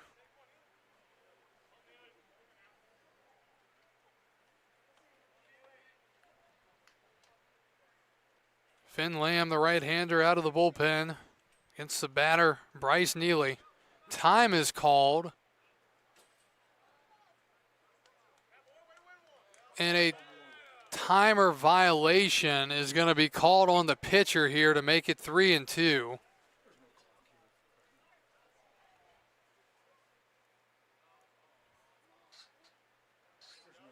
So now we'll sit around for a minute and a half and talk about what just happened as we're supposedly speeding up the game, you know.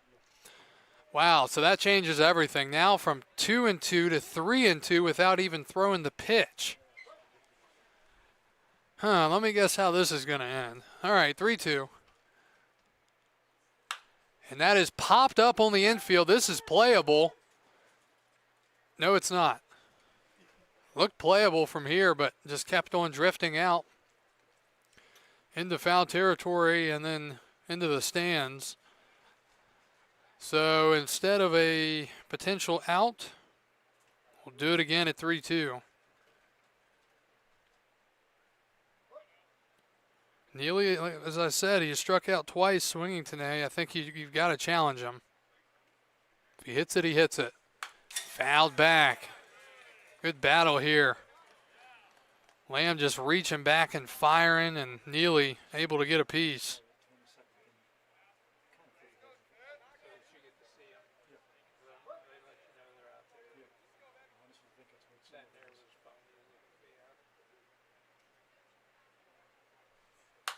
Popped up.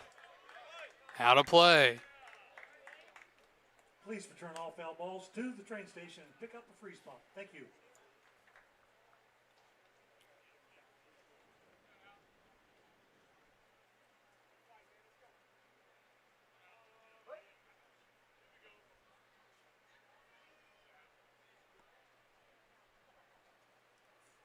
And a high fly to left field and deep, but foul. And we'll continue this battle here.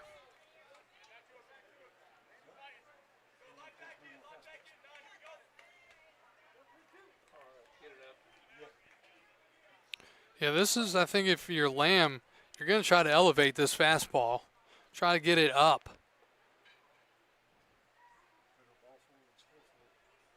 And he goes with a breaking ball, 3-2, and spikes it in the dirt. Run comes in, and it's 6-4. More walks. It's now 4 free passes in the inning. Still no hits for the Tom Sox in this inning. Second baseman, number 1, Harrison Campy. Everybody moves up 90 feet. So bases loaded walk there for Neely. Here's Harrison Campy. He's 1 for 1.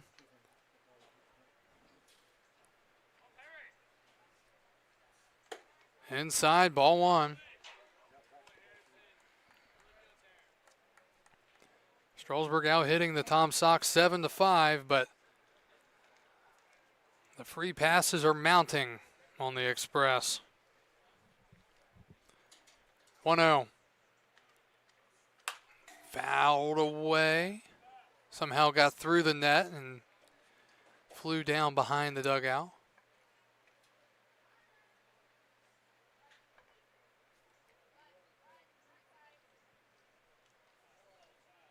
Had to get more baseballs.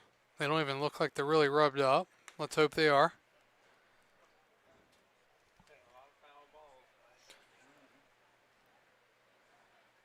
Well, we'll be back here tomorrow night, which is Foul Ball Friday.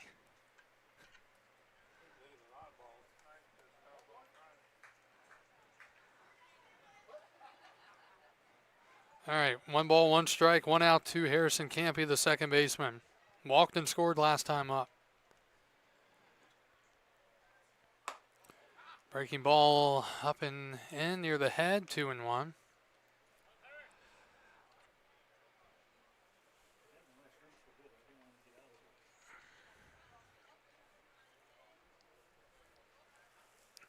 Gonna have to come at him here, 2-1. And he does. Big hack and a foul tip into the glove there from Campy. 2-2. Next, the 9-hole hitter, Ben Cardone. If Lamb can get the punch out here and then go after Cardone, try to strand these runners, keep this a manageable game. 2-2. Swing and a pop-up foul, and guess what? Out of play. Seen a ton of foul balls tonight. A bunch of them, so please return those foul balls to the train station and get your free spot.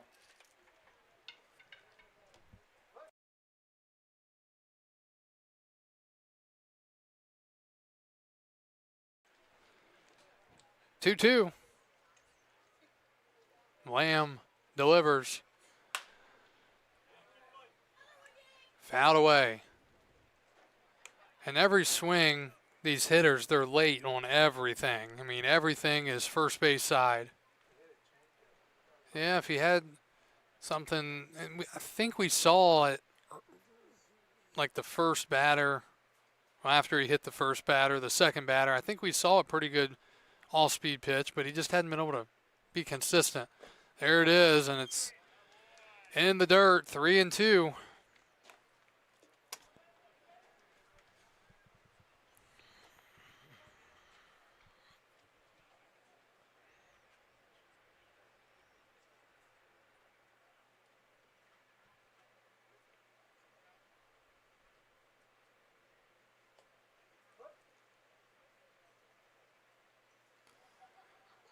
Payoff pitch once again.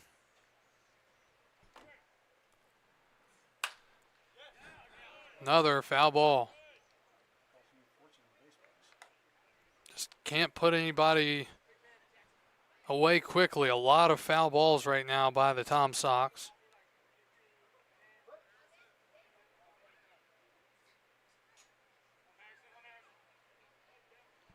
Again, 3-2 to Campy.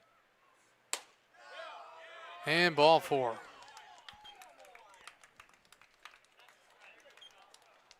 So that is now the 5th walk of the inning, plus the hit by pitch. Make it the, 5th walk of the inning and then a hit by pitch as well. Still no hits in the inning for the Tom Sox. 7-4. The catcher, number 59, Benjamin Cardone. And a visit to the mound. These are the things here, and if you've been listening all year, you've heard me dwell on it over and over. This is this kind of stuff that drives you crazy. Is just the lack of control and the lack of the ability to rein in the strike zone. Seeing it more and more these days, it's more about velocity than control.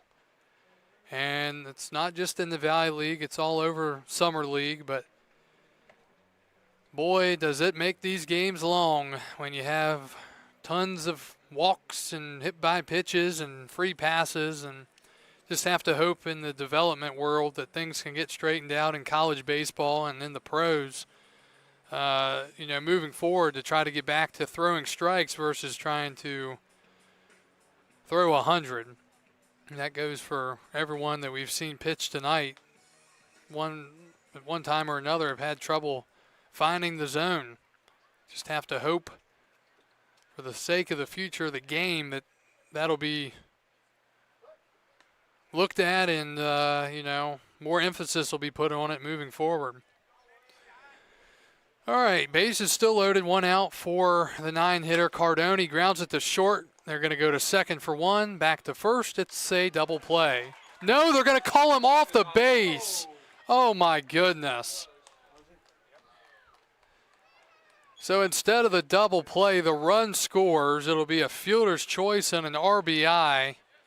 And that is how this night is going tonight for the Express. Shortstop, number 54.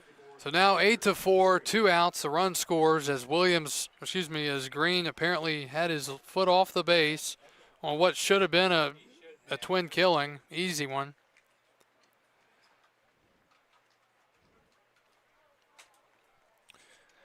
So Dewey scores, Mealy to third. Campy erased on the fielder's choice. And Cardone reaches. So, again, now 3 runs have scored in the inning, still no hits.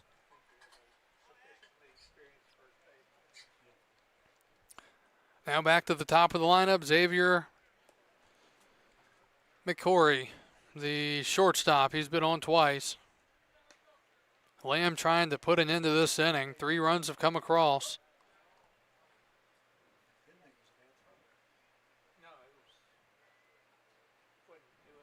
Runner goes, pitches a ball, and a stolen base there for Cardone.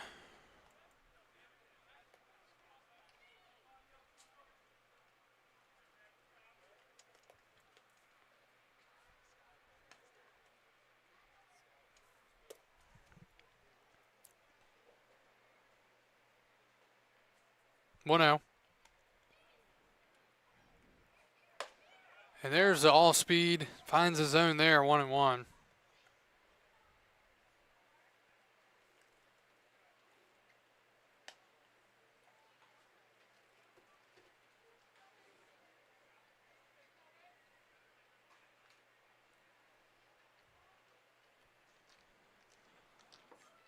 Swinging a drive in the right center. Milford backing up. He's got a beat, and he makes the catch.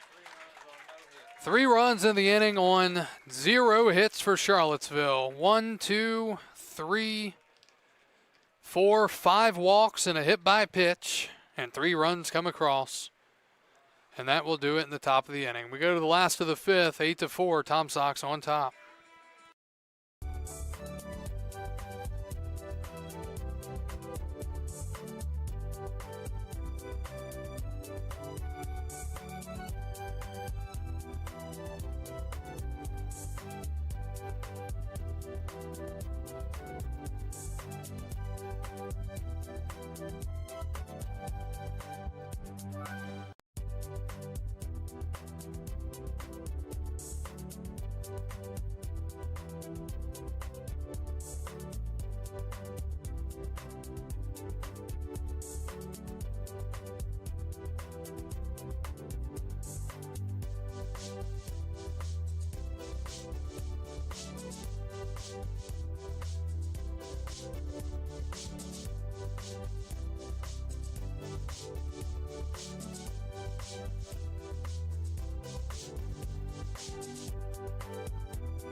Eight to 4 Charlottesville. We go to the bottom of the 5th. Madden Williams, who came in for the injured Sam Brown, will lead off, and the pitch is a strike, 0-1. Brown appeared to slide a tad bit prematurely, also with the combination of the catcher potentially blocking the plate a little bit. A nasty slide at home. Brown's ankle swelling up pretty quickly right after, so pretty serious concern, and obviously would be a significant loss for the Express. He's been the MVP of the Express, the MVP of the North Division, and you could argue the MVP of the league. And not sure of his future this summer. That pitch is fouled off by Madden Williams, 0-2. So potentially a significant loss tonight for the Express, even more than what we could see on the scoreboard. All right, 0-2 to Madden Williams. Williams out of Sanford from Nashville, Tennessee. 0-2. Swinging a ground ball to third, backhanded by McCullum. And the throw to first is in time, 1 out. 1 up, 1 down. It brings up Ben Green here in the 5th. First baseman, number 11, Ben Green.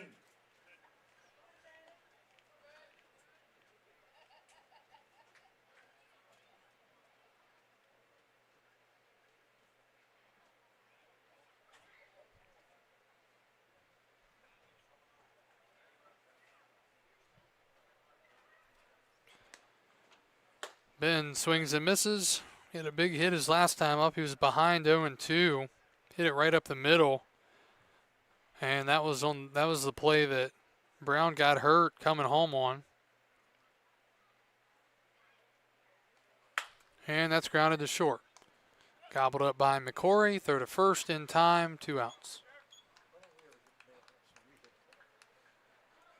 2 outs now for McGowan. He's 0 for 2. Strasburg pretty much lost all their McGowan. energy here in this one.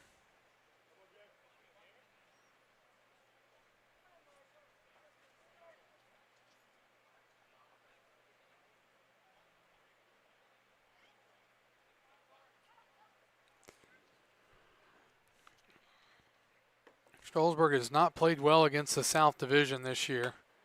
They're 1-4. The one win coming against Covington.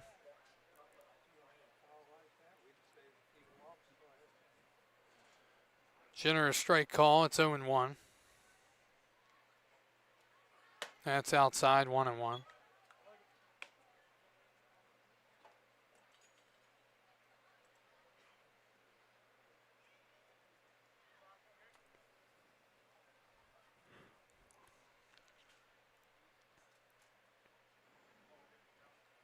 One is in the center field. That'll be down for a hit. And bounces right past the center fielder and all the way to the wall. And do we have another triple in back-to-back nights for McGowan? Yes, we do. Marshall McGowan into third, standing up. So after Strasburg had no triples the entire season, McGowan with triples in back-to-back nights. That ball got past the center fielder on a hop. Neely wasn't expecting it to take that hop. And now a man at third with 2 outs for Fuller Morrish.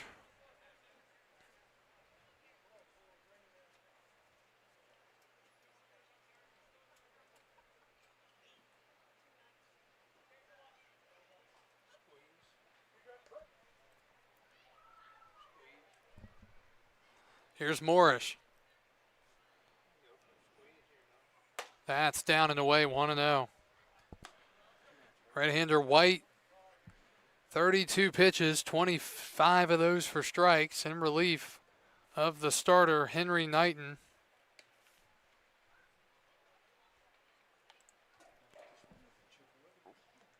It's a big spot here and could determine the rest of the way here tonight is, can you get closer in this inning, a run closer, or maybe not?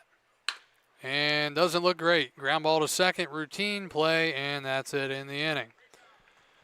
Strasburg with a minimal response after walking around a bunch of runs in the top of the third. We are in the top of the fifth. We go to the top of the sixth, 8-4, Charlottesville on top.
Grayson McCullum leads off for Charlottesville as we go to the top of the sixth.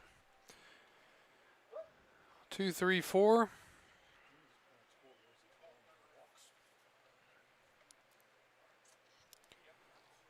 Pitch is in the dirt, ball 1.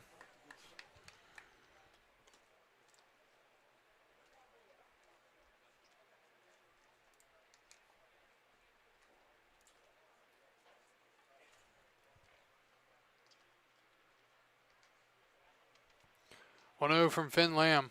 Swing and a miss. Final line for Michael Blackman, the third. Inning in a third, 1 hit, 3 runs, 3 earned, 3 walks, 1 strikeout. Strasburg pitching has allowed, let me see here, 1-1. Breaking ball, it's a good one in there for a strike.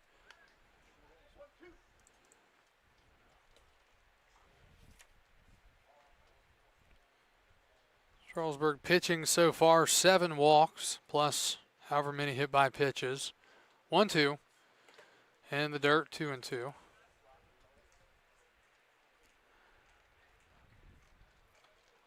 So they've allowed 7 walks, they've allowed 5 hits.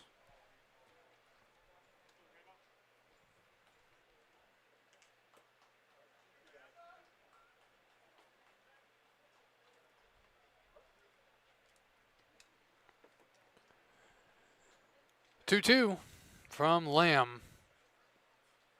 And a breaking ball hit to the right side of the mound. Fielded there by Lamb. Tosses to first in time. 1 out.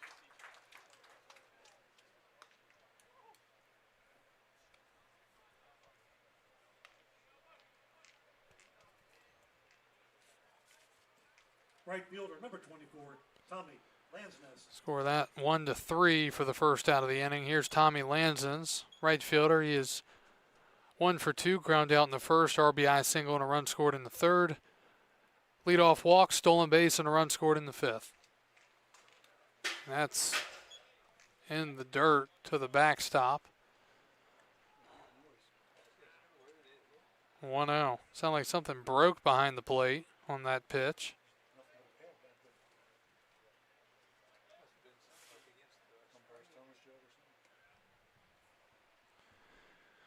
Well, now.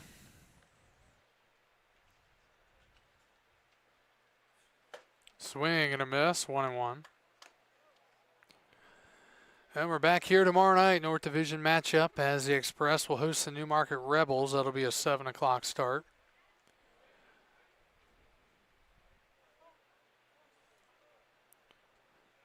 One. Swing and a high fly to left. Backing and making the catch out there is Williams, and there are 2 outs. Got under it. Hit it a mile high into the air, though. Number 38, Caden Combs. And with 2 outs now, it brings up Caden Combs at DH. He has 2 RBIs, a walk, a run scored.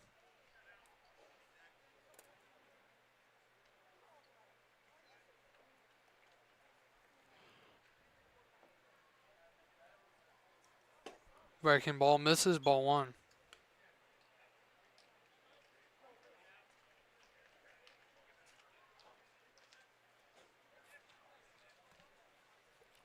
Lamb looking for a 1-2-3 inning here. And the breaker falls in for a strike. It almost looks like a knuckle curve.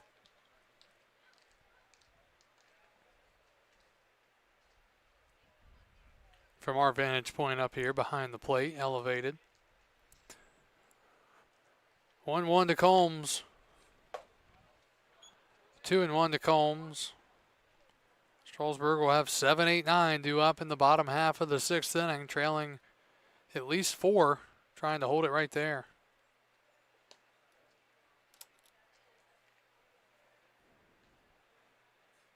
There's the breaker, strike 2. So this inning, the breaking ball has been the better pitch. Time is called. I don't know what Combs is upset about. He's shaking his head. Didn't like the call. Look good from here. Combs shaking his head a little bit after that pitch. All right, 2-2 now. Now you go high fastball and try to blow it by him. He does, but it misses. 3-2. That was the 2-2 setup pitch. Now 3-2 to Combs. Dewey would be next here for Charlottesville. And breaking ball, ball 4.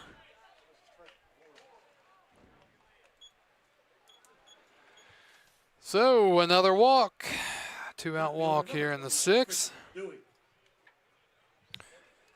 And here's Dewey. He was hit by a pitch and scored last inning. That was a very close pitch from Finn Lamb, but he didn't get the call.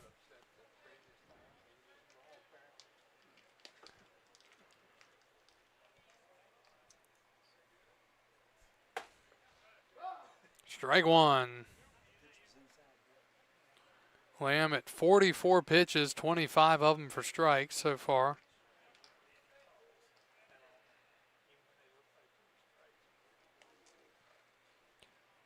Big lead at first, 0-1. Way up and away, 1-1.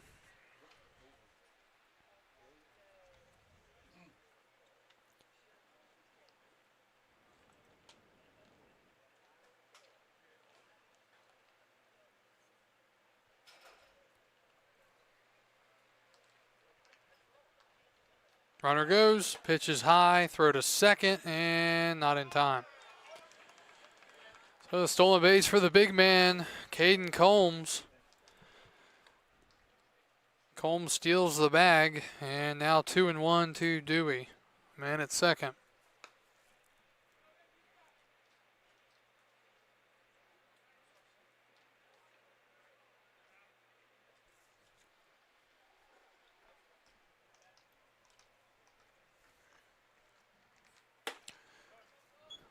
Ball 3.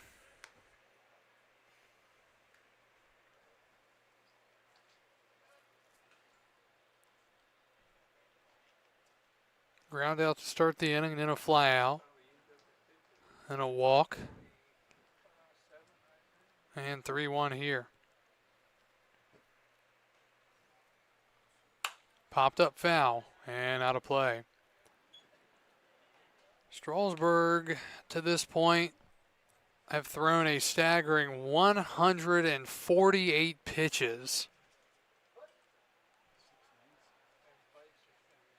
And we're not even through 6 innings. 148 pitches just for Strasburg. 3-2. And another walk. Strasburg may be on their way to history tonight on the wrong end of it. On the walks. First baseman, number 47, Luke Craddock. Something that many of you know I cannot stand. All right, so back-to-back 2-out walks. Here's Luke Craddock, the first baseman. He's 0 for 3 with 3 strikeouts.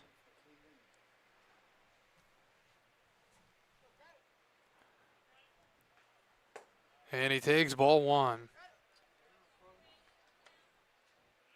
9 walks already.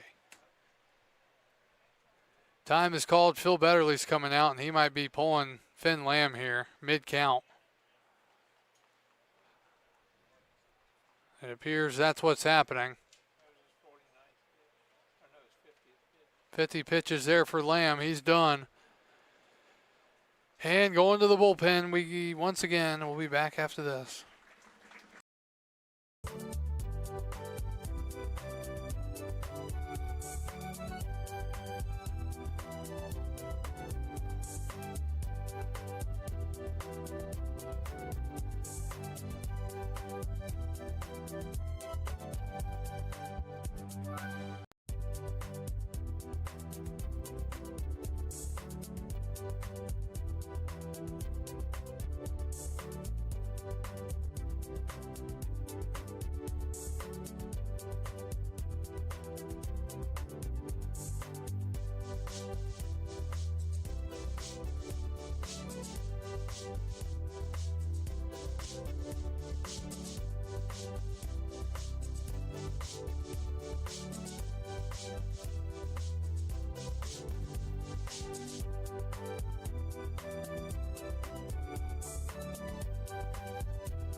New pitcher for Strasburg in a 1-0 count with 2 outs. The batter is still Luke Craddock. Luke Parson on the mound. Parson out of Anderson University, 6'1" righty from Tampa. Count is 1-0 to Craddock. 8-4 our score. Pitch misses. It's off the glove of Morrish, 2-0.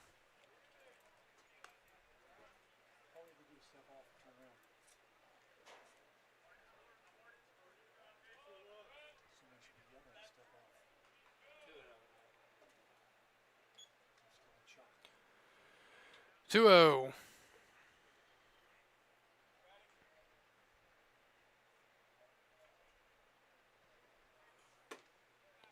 That's in there, 2-1.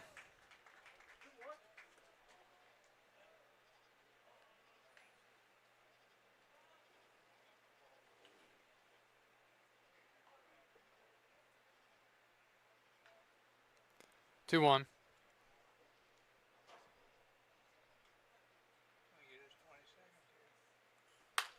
Popped up, first base side. Is it fair?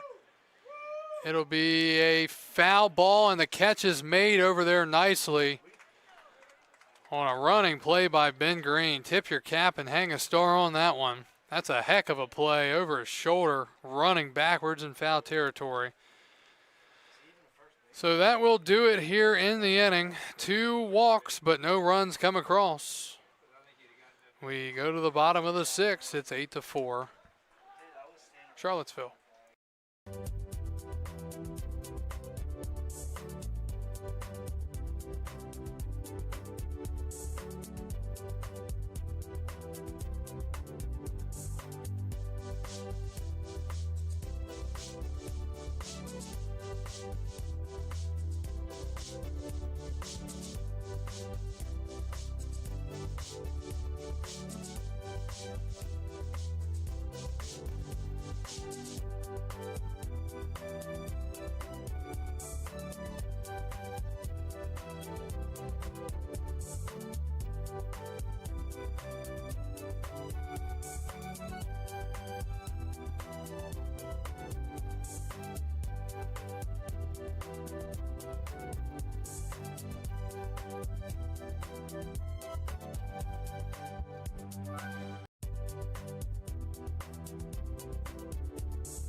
All right, bottom of the 6th, Charlottesville leading 8-4. Cooper Milford leads off against the new pitcher from Kennesaw State, Nolan Bethel.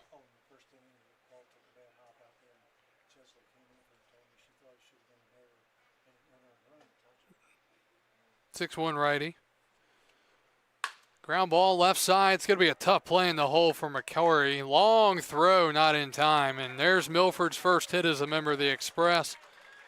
Infield base hit. And the leadoff man on.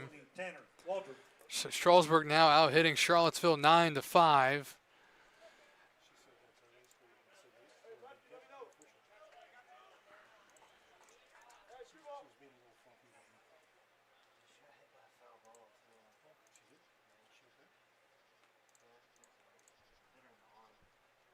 All right, here's Waldrop. Home run his last time up to right field.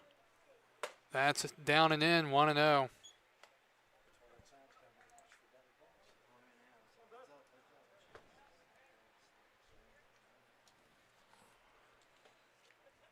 Milford, pretty good speed at first. 1-0 from Bethel. That's down and in, 2-0.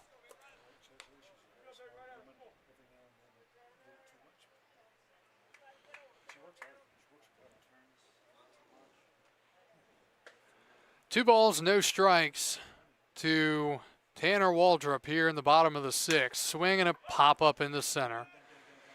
And that's going to be caught out there by Neely. So Waldrop going after the 2-0 pitch and helping Bethel out as he flies out for the first out of the inning.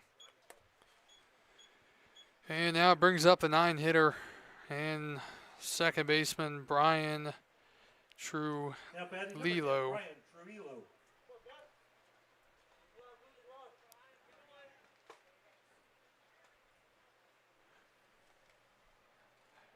Trujillo, single and a ground out tonight. That's inside, ball one. Final line for Garrison Wright, who is in line for the victory if things hold the way that Charlottesville's hoping they do. 2 innings, 4 hits, 1 run, 1 earned, no walks, 1 strikeout. That's a strike.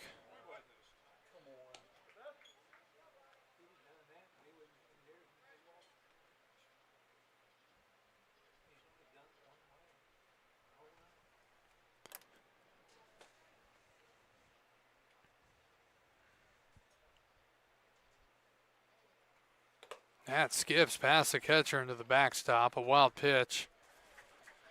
Milford into second base.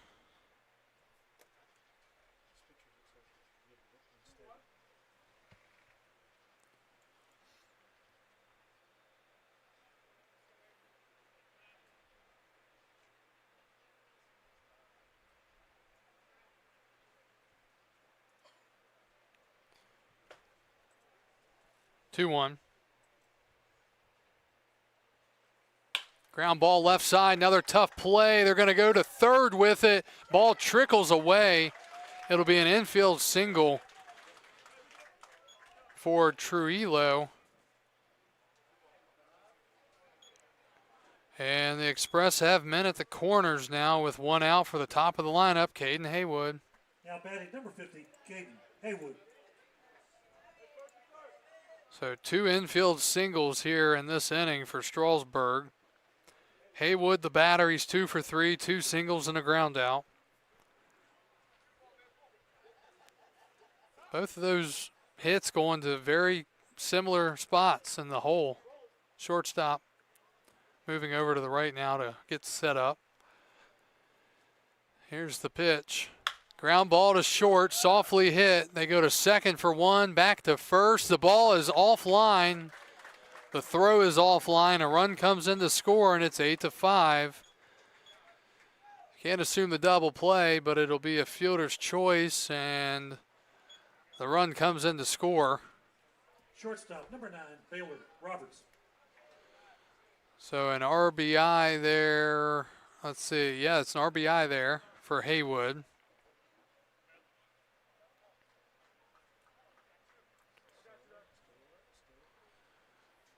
Man at first with 2 outs now for Baylor Roberts, and he takes inside, ball 1. So Trujillo raised on the fielder's choice.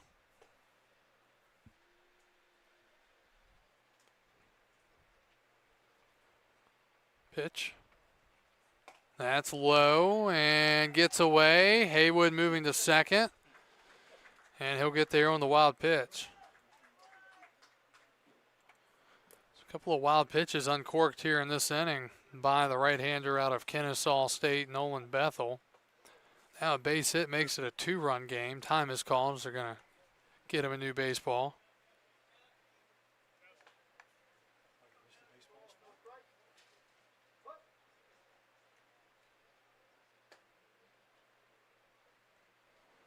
2-0 to Roberts. Chop to the left side. Charging. Tough play. Throw to first. And they call him out at first base. He was off the bag. He came off. And that will do it. And you know what gets me is the umpire makes the call and then he waits to stare into the Express dugout to see what their reaction is going to be. That tells me he's not all that confident. But that will do it here in the bottom of the 6th. 8-5 as we go to the top of the 7th.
All right, we go to the 7th. It's a 3-run game. Neither team, well, Charlottesville hasn't been able to put Strasburg away yet. Tom Sox have 7, 8, 9, Neely, Campy, and Cardone here against Luke Parson. That ball is hit a mile high in the center. Playable out there for Milford. Makes the catch, 1 out.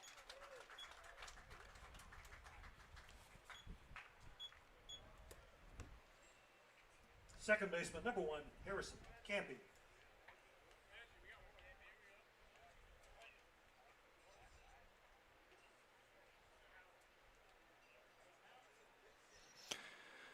All right.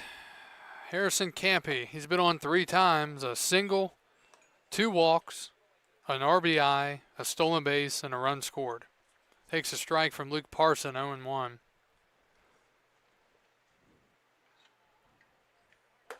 Now 1-1, that misses high.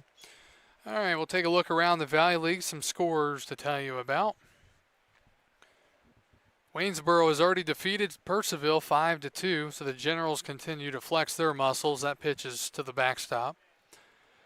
Woodstock leading 1-0 in the 7th over Winchester. And top of the 8th, Covington and Harrisonburg tied at 6. Again, 2 postponements tonight. Newmarket and Front Royal, along with Stanton and Culpeper. 2-1. Up and in, 3-1.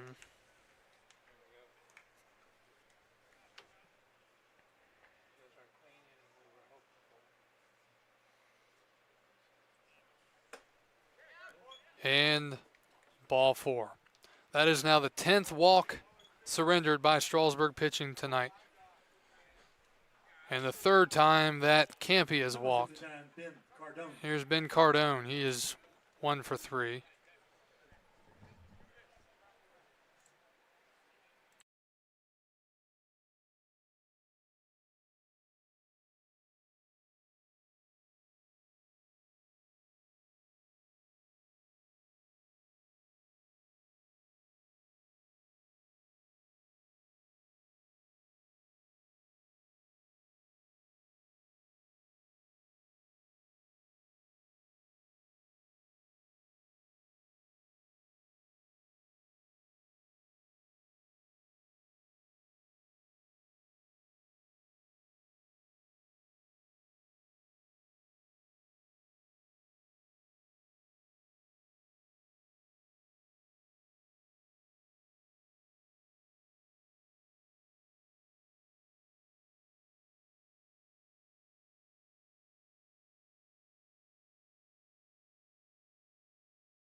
And the ball is driven out of the ballpark by Ben Cardone. 2-run homer. And it's 10-5.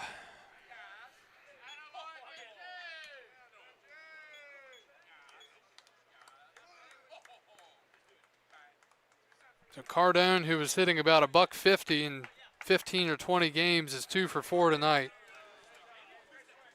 including a home run. Number 54, Xavier McCory. Just when the Express were trying to inch closer, it balloons on them again. So a 10-5 lead for Charlottesville. Here's top of the lineup, Xavier McCory. The pitch. And that misses 1-0.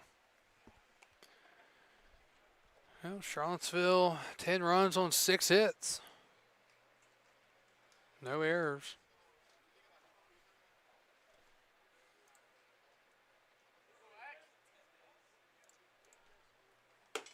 And that misses.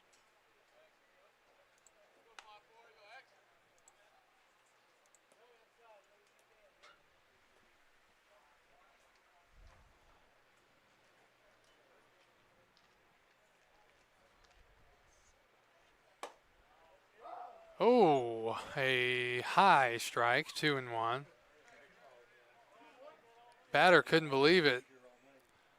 McCory actually, his mouth dropped. He turned and looked at the umpire and his mouth just dropped when that was called a strike. And that one in the zone for ball 3, 3-1.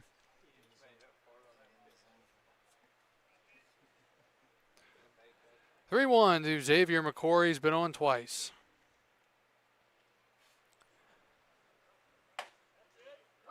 That's called a strike, 3-2. 2 runs here in the inning. 2-run home run by Ben Cardone, the catcher.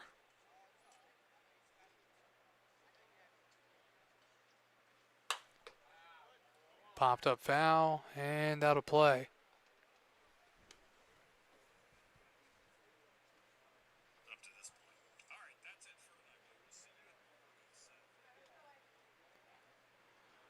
So it appears the game in Woodstock tonight has been suspended. That pitch misses, ball 4. Now another walk for Strasburg pitching. Number 27, Grayson McCollum.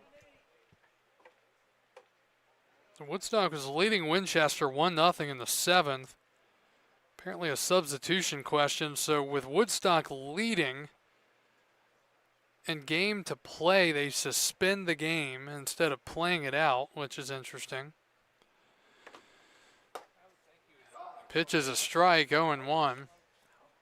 To me, what I would think is you would play the game out, and if there was an issue, then you go back and you rule on it, almost like you put the game under protest.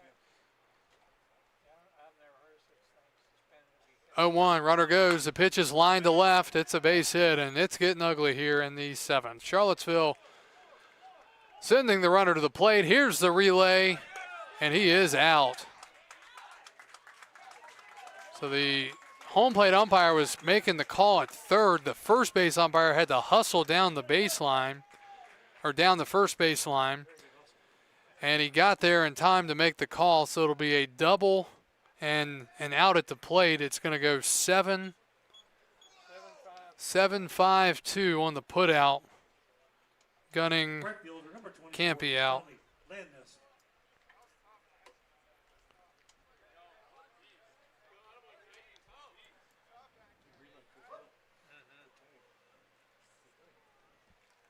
So a double for McCollum. Here's the pitch. Swing and a miss by Lanzis.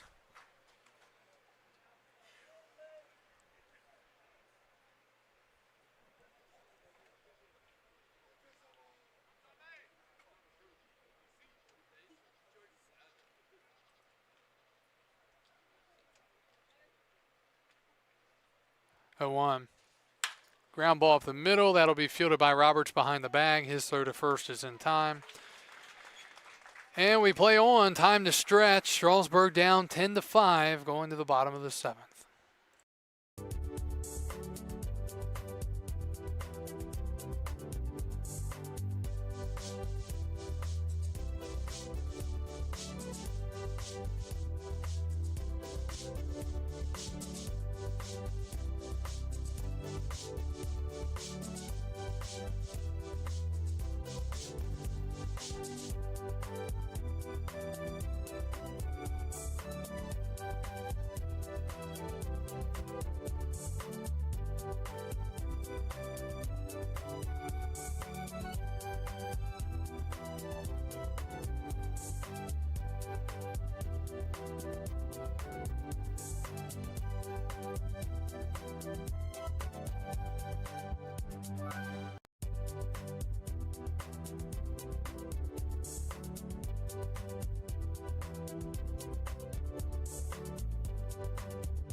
10-5 Charlottesville as we go to the bottom of the seventh. Strasburg needing a lot to go their way down the stretch here.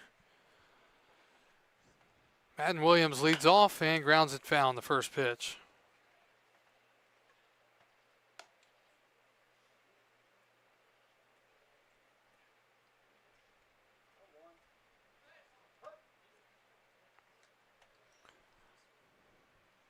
Oh, 1. That's up and in.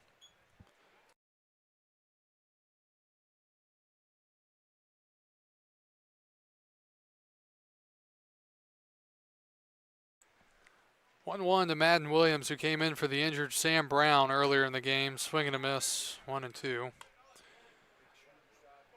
Bethel still on the mound for the Tom Sox.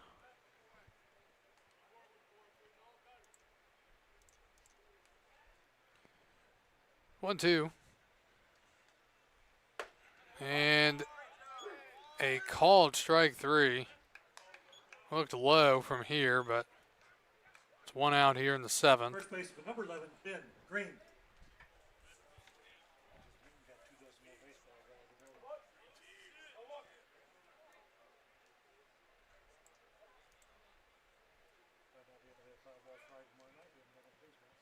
Here's Ben Green, and he hits one off the plate to second. Campy there. 2 outs. 2 up, 2 down for Marshall McGowan. He has 1 for 3, tripled back in the 5th. The batter, number 22, Marshall McGowan.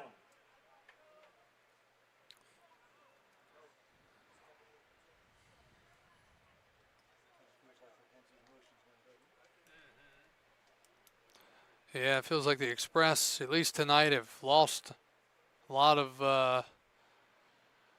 air. Not much happening. And now McGowan fouls it all. Yeah, the injury to Sam Brown, you know, obviously for him personally to have to deal with that, which appeared to be an ankle issue and some swelling was already occurring. Also for this team where he's been the best player, the most valuable player for this Express team. 0-1 is hit in the air to right field. He got under it. Lanson's backing up, and it's off the top of the wall. Moving into second base, McGowan with a double. He's halfway to the cycle. He's got a triple and a double. Back-to-back inning, back-to-back at-bats. He hit that ball a mile high, and it hit off the wall out there and right. So here come the Express again with this whole 2-out magic thing. Fuller Morris comes up. He's 0 for 3. Yeah, from here, I mean, that tells me that if you get the ball in the air next couple innings, we could be seeing a lot of home runs. Morris looking to drive in a run here. Strasburg down 5. I got to start chipping away eventually if they want to win. That's ball 1. And we got started late tonight because of weather. Getting the field ready about 10 minutes, make it 9 minutes after 7. We're coming up on 10 o'clock, so we'll easily surpass 3 hours again tonight.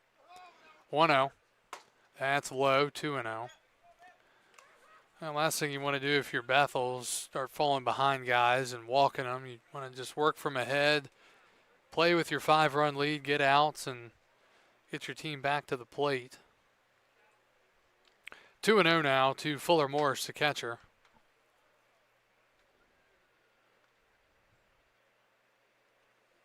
Line drive off the glove of the shortstop. Throw to first. No one's there, and it's thrown into the dugout.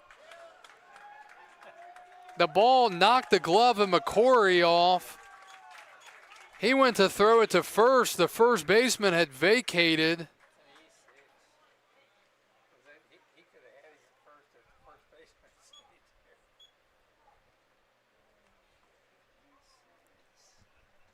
Center fielder, number 41, Cooper Milford.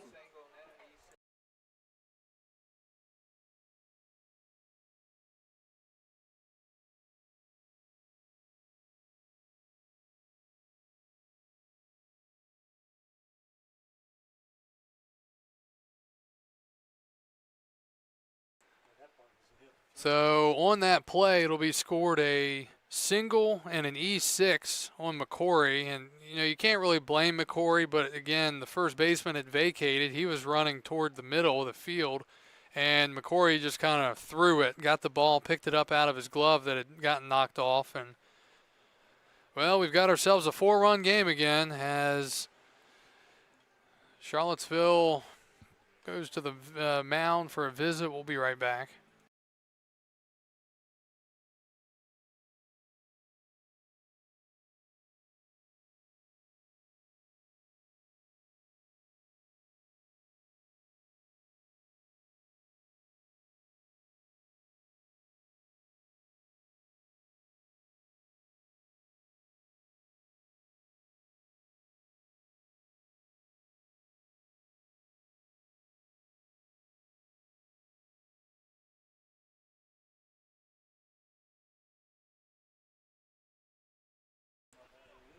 All right, here is Cooper Milford.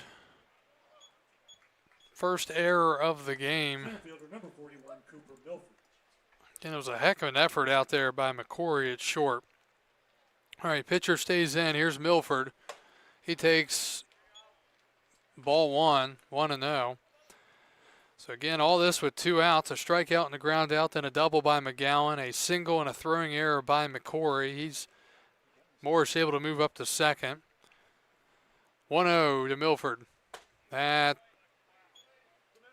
also misses. 2-0. Tanner Waldrop on deck. 10-6, bottom of the 7th.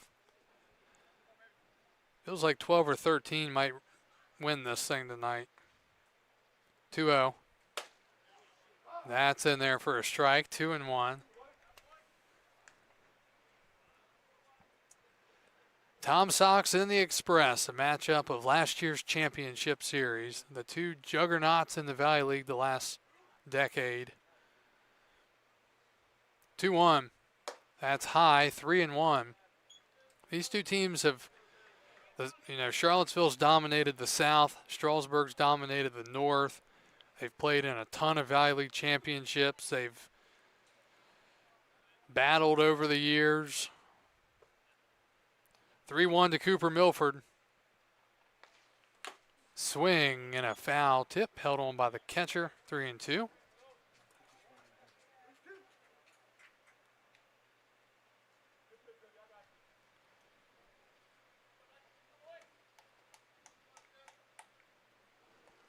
Full count to Milford. Waldrop would be next if he can get on. And he swings and misses. Charlottesburg gets a run closer. Big thing is they just got to quit giving up runs in the top of the inning. 10-6, we go to the 8th. Excuse me, we go to the 8th.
Charlottesville leading Strasburg 10-6 as we go to the top of the 8th.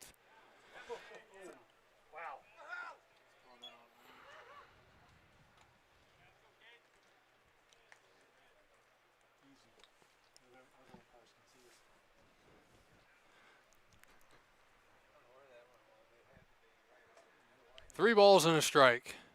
And that's fouled back, 3-2.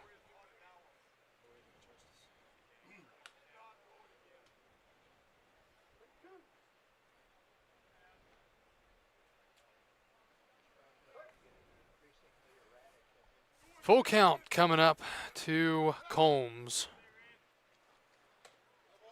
And a leadoff walk.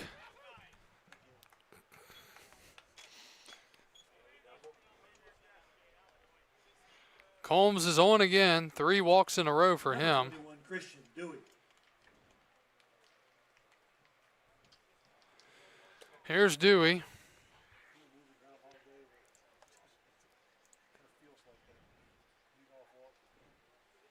That is now 12 walks for Strasburg and a hit by pitch. That pitch is high, 1-0.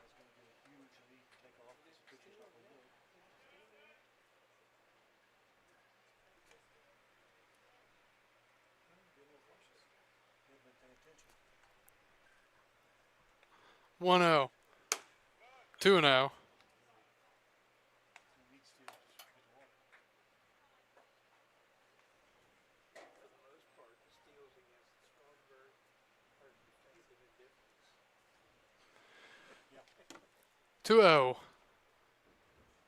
Swinging a high fly out of play. 2 balls, 1 strike. Again, we'll be back here. It'll be a quick turnaround tomorrow night, and it's a big division game. Newmarket Rebels are coming back in here. And then we'll have them again one more time before the regular season's over. Last game of the regular season here, 2-1. 3-1.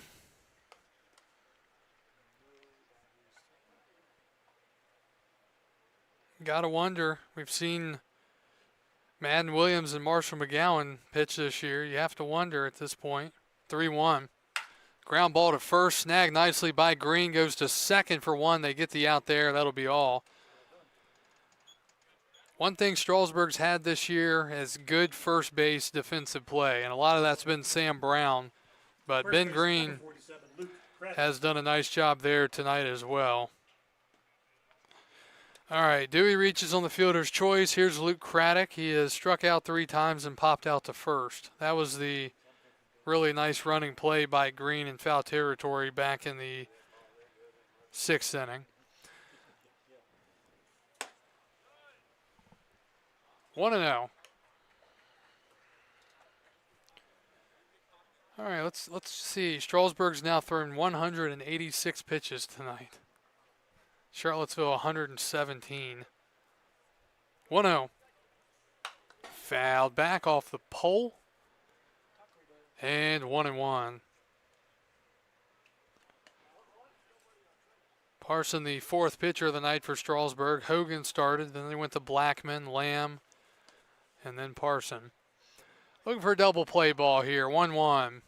That's in front of the plate. Morris has to block it. 2-1. Well, I wasn't going to go to history tonight, but might need to. Yeah, we might make it on Baseball Reference after tonight. 2 balls and a strike now to Craddock. And that's to the backstop, 3-1. Bryce Neely on deck. All right, we are going to go to some history here in the 8th inning. Today in 2026, just kidding.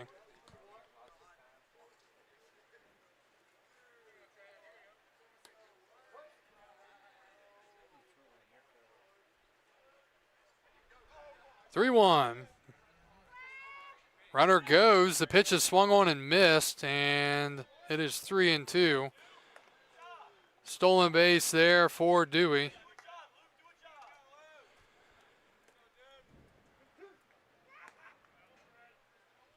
Infield coming in here for Strasburg. Well, you're only down 4.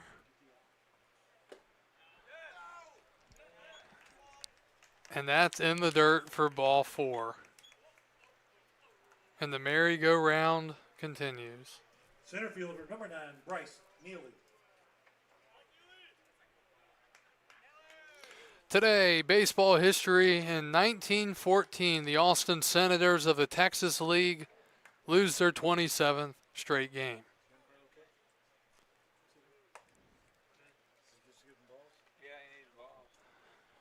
Today in 1937, Joe DiMaggio hits for the cycle as he delivers 2 home runs, a triple, a double, and a single, helping the Yankees maul the Senators 16-2.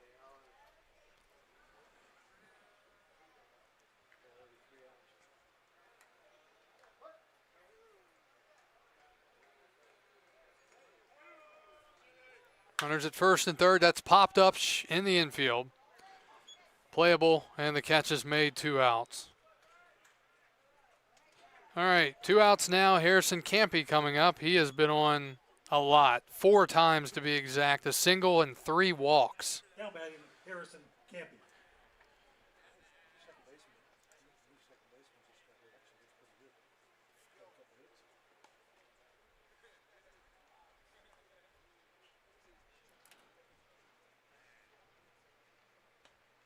Parson delivers. Runner going, and that is lined in the left, a base hit. That makes it a 5-run lead again for Charlottesville. Campy has been on 5 times, 2 singles and 3 walks.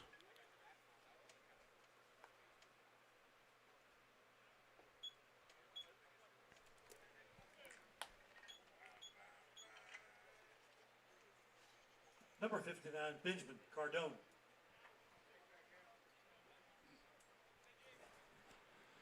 So 11-5, here's Cardone. He has homered and doubled tonight. 3 RBIs. Make it 4 RBIs. He also brought in a run on fielder's choice. Pitch is low. Strasburg, 194 pitches, 95 for balls, 99 for strikes. So nearly a negative ratio at 200 pitches. Swing and a miss. He went around. Clearly went around. 1-1.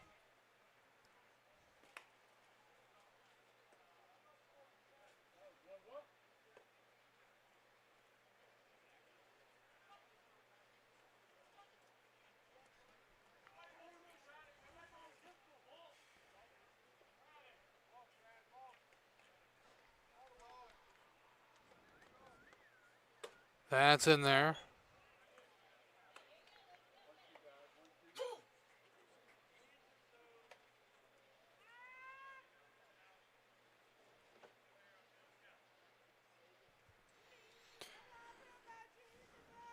One ball, 2 strikes to Cardone in the top of the 8th inning. Swing and a miss. And that will do it. Well, like the 7th inning, a lot happened, not much across the board, just 1 run in the inning. It's 11-6 as we go to the bottom of the 8th. Strasburg needing some things to go their way, and we'll be right back.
Charlottesville leading 11-6 as we go to the bottom of the 8th. Strasburg needing some things to get going here. It'll be 8-9-1. Waldrop, Trillo, and Haywood. First pitch, strike one.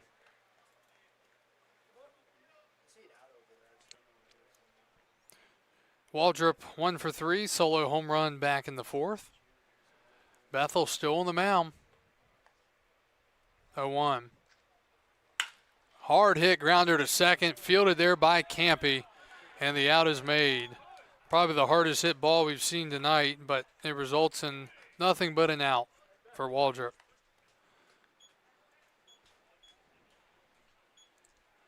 Get to some more history here. Second baseman, number 10, Brian Trillo. Here's Brian Trillo, the second baseman. He's 2 for 3, 2 singles and a ground out. And he lines one in the right center field, and that's going to be heading towards the gap. It'll be cut off nicely out there by Neely. Throw in the second, gets away, and Trillo, welcome to Strasburg. He's 3 for 4.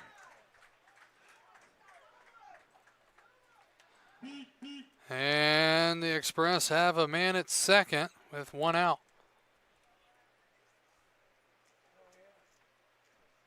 Now batting number 15, Caden Haywood.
New pitcher for Charlottesville as they'll face the right-handed batting Caden Haywood with a man at second and 1 out. Pitch is in there for a strike. It's 0-1. New arm is Asher Sabam. from Chipola College, 6'3", right-hander, 210, out of Woodstock, Georgia. Triolo at second. Haywood swings and fouls it away. Numbers on the year for Sabom. Pitchers number 17, Asher Shibam. 2.65 ERA in 17 innings. He has struck out 15. He has walked 10. But he's ahead of Haywood 0-2. Haywood's 2 for 4. And he lines it to second over the second baseman's head. And there it goes, past the right fielder. Haywood on his way to second, and he'll get there. And here we go again. It's once again a 4-run game. It's 11-7. So Triolo comes in to score. Shortstop number 9, Baylor Roberts. Haywood will be credited with a single, and then there will be an error out there on right by Lanzens.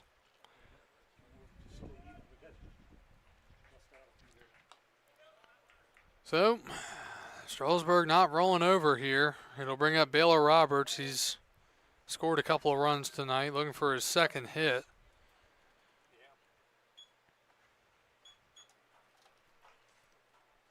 Roberts takes low, ball 1.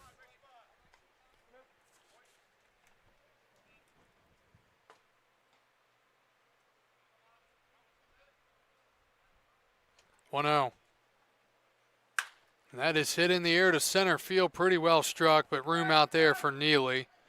Makes the catch. Haywood thought about tagging. He's going to stay at second. So there are 2 outs now. Strasburg running out of outs down to their final 4 chances. And it brings up Madden Williams. The batter, number 46, Madden Williams.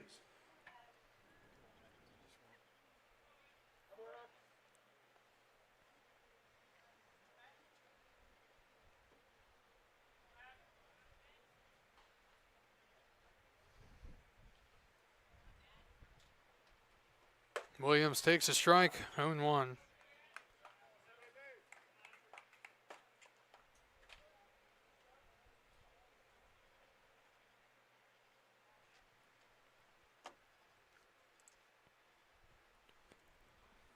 Williams grounds it up the middle. That's going to be through for a base hit. And they're going to send Haywood. The ball's bobbled in center. And it's 11-8. 3-run game. Here come the Express. So that'll be a single and an E8 as well, or an E. Now batting number 11, Ben Green.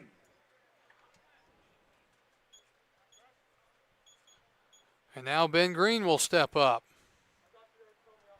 So just like that, Charlottesville has 3 errors.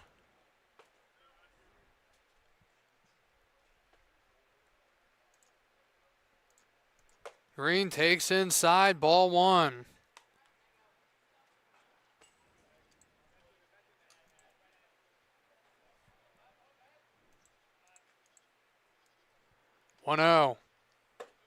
That finds the bottom of the zone. Strasburg now up to 15 hits tonight, but yet they trail in this game. 1-1 to Green. Chopper to short, tough play. McCory off balance, it's a high throw. Gets away, runner moves to third, Williams. It'll be a single and another error on Charlottesville, and single and an E6, and the tying run is coming to the plate. Marshall McGowan here in the bottom of the 8th inning. Now batting number 22, Marshall McGowan. Holy cow.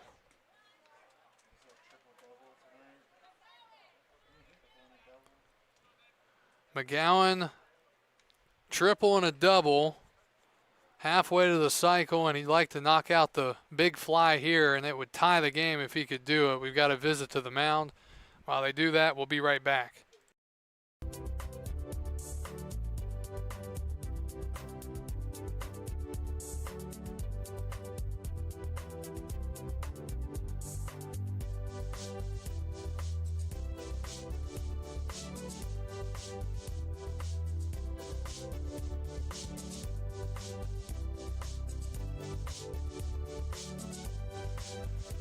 All right, 11-8, bottom of the 8th. Strasburg has scored 2 in the inning. And the tying run coming to the plate in Marshall McGowan. He was 4 for 5 last night. He has doubled and tripled tonight. First pitch is a strike. Right-hander gets ahead 0-1. Williams at third, and at first it's Ben Green.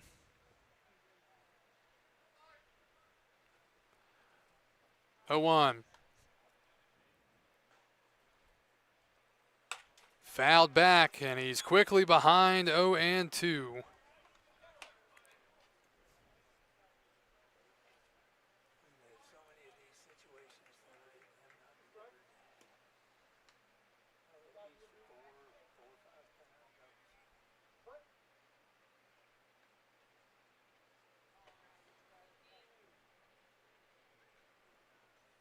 And that's up and in, nearly hit him 1-2.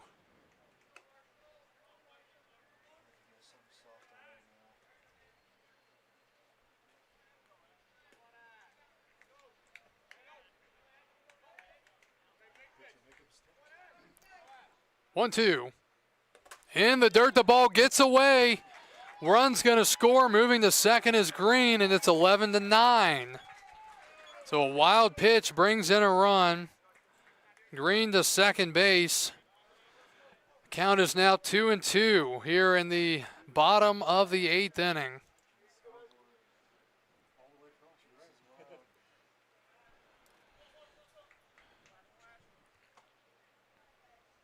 Two. That's high, 3-2. Well, if McGowan could get on, Fuller Moorish would be the next man up. I don't see any throwing in the Tom Sox bullpen. This could be. All right, 3-2. And a ground ball, third base side, picked up on the backhand, and the long throw to first is in time, and they get the out. And that will do it here in the bottom of the 8th. 3 runs come across. It's a 2-run game as we go to the top of the 9th.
Top of the 9th we go. And, well, suddenly we have ourselves a game, where Strasburg is out hitting Charlottesville 16-8, and Charlottesville has 4 errors to Strasburg's nothing.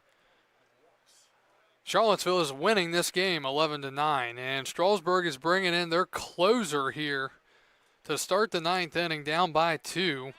1, 2, 3 in the Tom Sox order. The pitch is in there for a strike.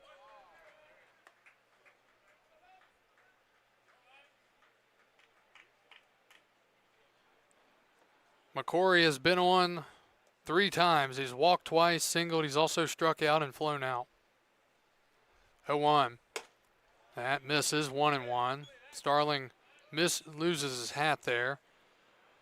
Colton pitched in the All-Star game, went 2/3 of an inning, was perfect.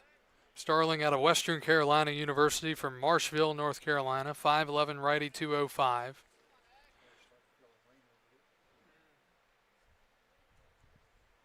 One swing and a miss, 1-2. Strasburg will have 6, 7, and 8 due up in the top of the 9th. They're going to be down at least 2 and hoping Starling can keep it right there. You got to wonder if Charlottesville has any more arms available. I mean, they don't have anyone throwing, so you have to think that Sabom's going to be the one doing it. 1-2. That misses from Starling, 2-2. Starling's hat not standing on his head very well tonight. Must have got a haircut.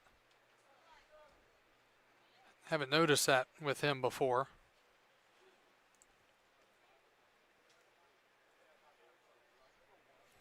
Two balls, 2 strikes to the leadoff man here in the top of the 9th inning. And Starling hits the leadoff man.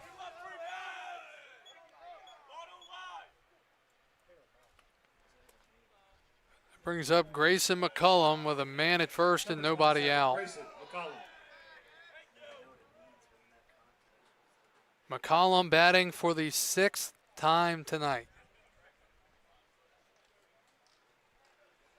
Single, walk, pop out, ground out, double.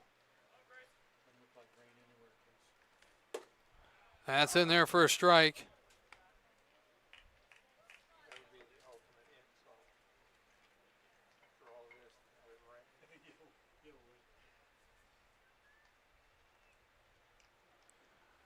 A 1. Misses away, 1-1.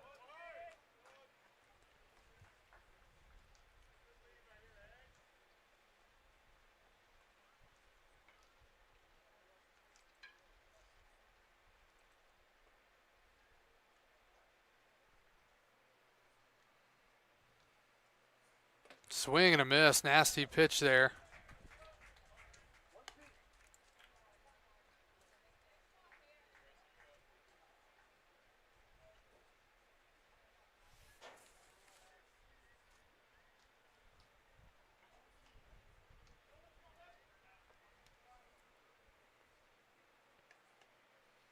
One, 2, and that's right down the middle for a called strike 3. 1 out here in the top of the 9th inning. And it brings up Tommy Lansons, the right fielder. He has grounded out, singled in a run in the 3rd, walked with the base, walked and stole a run and stole a base, scored a run in the 5th, flown out in the 6th, grounded out in the 7th. This is where the scorebook starts to turn into a mess. Runner with a big jump at second. Here's the throw to second. It's high. Pitch was a called strike. It's 0-1. Stolen base for McCory.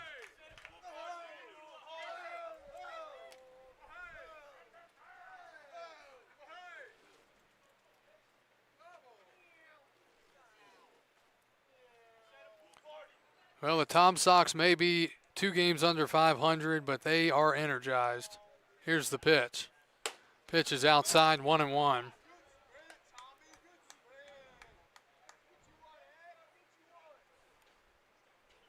Again, Strasburg just 1-4 against the South Division this year. The 1 win against Covington. They're 15-10 overall against non-South Division teams. 1-1 is in there for a strike, 1-2, and batter didn't like it.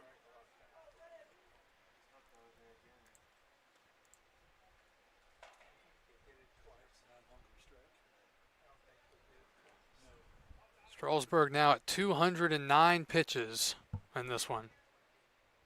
1-2. Swing and a miss. Nice pitch there from Starling. Back-to-back punch-outs here in the 9th inning, and Caden Combs, the cleanup man, will bat for the 6th time.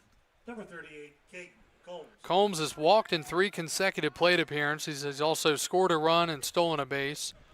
Also has 2 RBIs, an RBI ground out in the first, sac fly RBI in the 3rd. Trying to keep that man out there at second. The pitch. Inside for ball 1. Couldn't find the corner according to the home plate umpire. And it's 1-0.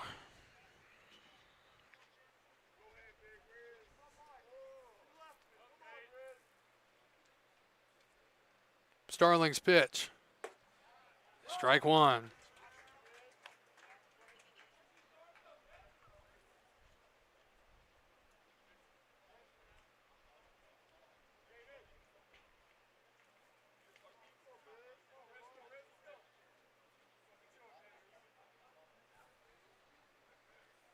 One. Must have been a little high. 2-1.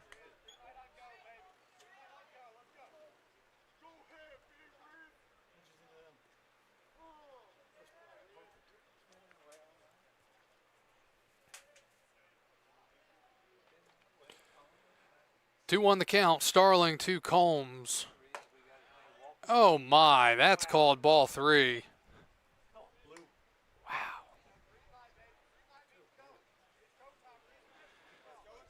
Christian Dewey on deck, the left fielder.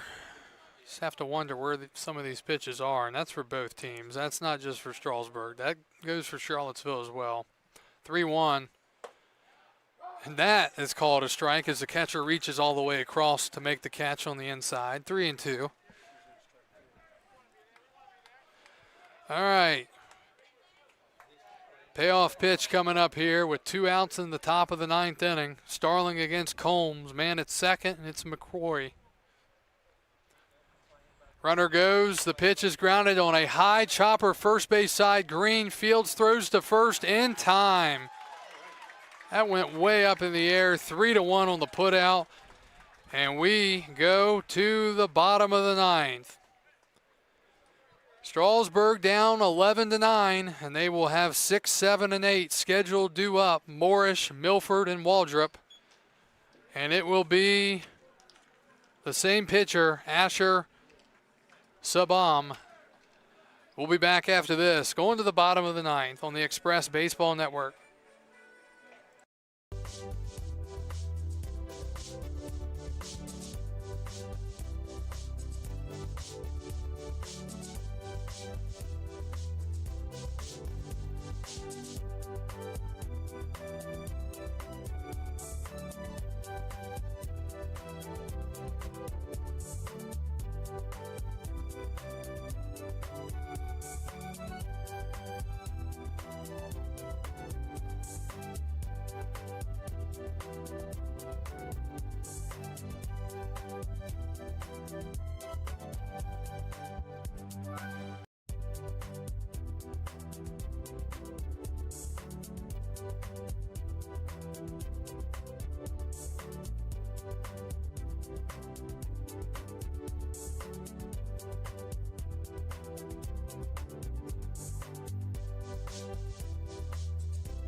And we finally have made it to the bottom of the 9th inning. Strasburg down 2. It'll be 6, 7, 8, Moorish, Milford, and Waldrop against the right-hander, Sabom. First pitch is right there for a strike, 0-1. Give the Express credit, even though they've walked 13 and hit 2 tonight, they have battled to stay in this thing, down just 2. 0-1 misses, 1-1. Meanwhile, Charlottesville, they've been out-hit 16-8, and they've committed 4 errors, yet they have the lead here in the 9th inning in a rematch of last year's championship series. 1-1. Morris grounds it, base hit right side. And the Express have the tying run coming to the plate here in the bottom of the 9th inning, down by 2. Now batting number 41, Cooper Milford. And here's Cooper Milford.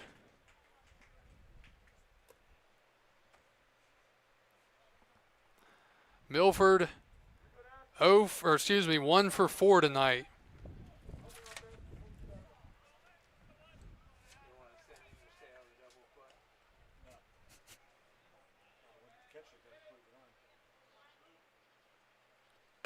Pitch is a strike. 0-1. Milford the tying run here in the bottom of the 9th inning. Meanwhile, the Tom Sox trying to hold on for dear life. 0-1. That's in there, and Milford already behind 0-2. Tanner Waldrop on deck. He had a 2-run homer earlier. And then Brian Trujillo, the second baseman, in the 9-hole. 0-2. And he watches 3 strikes. And there's 1 out. Now batting number 20, Tanner Waldrop. And now Tanner Waldrop. So that's a big strikeout. Milford, for whatever reason, didn't look like he was ready there. He goes down watching 3 pitches. Here's Waldrop, 1 for 4 with a home run. And he takes a strike. So Sabom is throwing strikes. And these are the kind of games where if you end up losing after you've come back, it stings even more than if you would have gotten blown out. 0-1. That's a little bit inside to Waldrop. Strasburg just trying to get the tying run on and trying to get an opportunity to get the winning run to the plate, especially in this ballpark. 1-1. Outside, 2-1.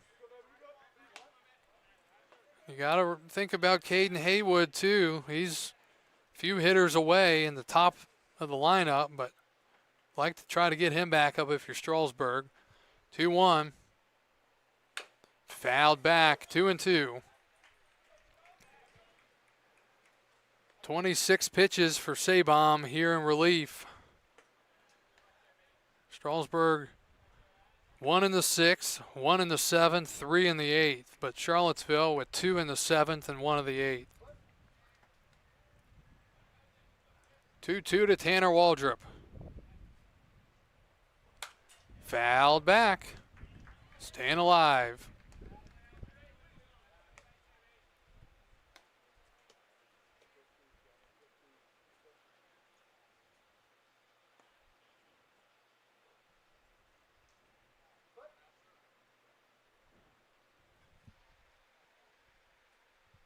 Two again.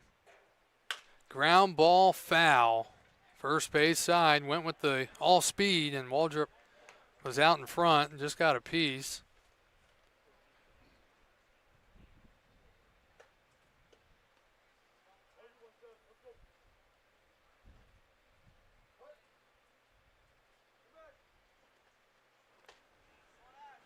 Two again.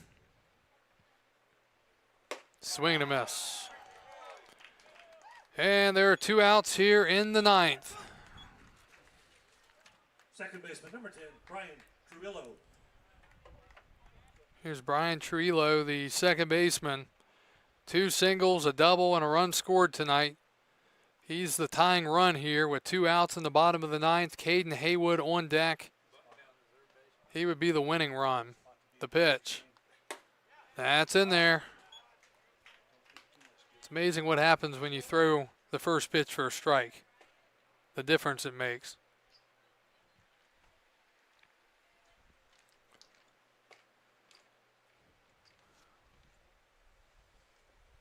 And a line drive, bloop in to right field. It's a hit. Green going to third, and Haywood will have a chance to win it here in the bottom of the 9th inning. Trujillo with his 4th hit of the game. Now batting number 50, Caden. I should have said Morris moves to third, and Haywood has a chance to be the hero here in the bottom of the ninth inning. He has singled 3 times. He has brought in a run on a fielder's choice, and he has grounded out. Tying run at first, winning run at the plate, 2 outs, bottom of the ninth. That's low, ball 1. Pressure on here for the hitter and the pitcher. And you also don't want to uncork one here and allow the tying run to get into scoring position. Then you would almost think about just putting Haywood on and setting up the force out and putting the pressure on Baylor Roberts, but we got to get there first. Time is called, catcher going out to talk, and there seems to finally be some throwing going on in the Charlottesville bullpen. But you got to think at this point it's Sabom's inning. All right, Haywood looking to be the hero. Winning run at the plate, 1-0. Swinging a ground ball to short, and that will do it. Tossed to second in time. And the Tom Sox hold on to win it tonight by a final of 11-9. In a game where Strasburg out-hit Charlottesville 18-8, the Express can't get the job done and fall once again back below 500. They now fall to 14-15. Charlottesville ups their record to 14-15.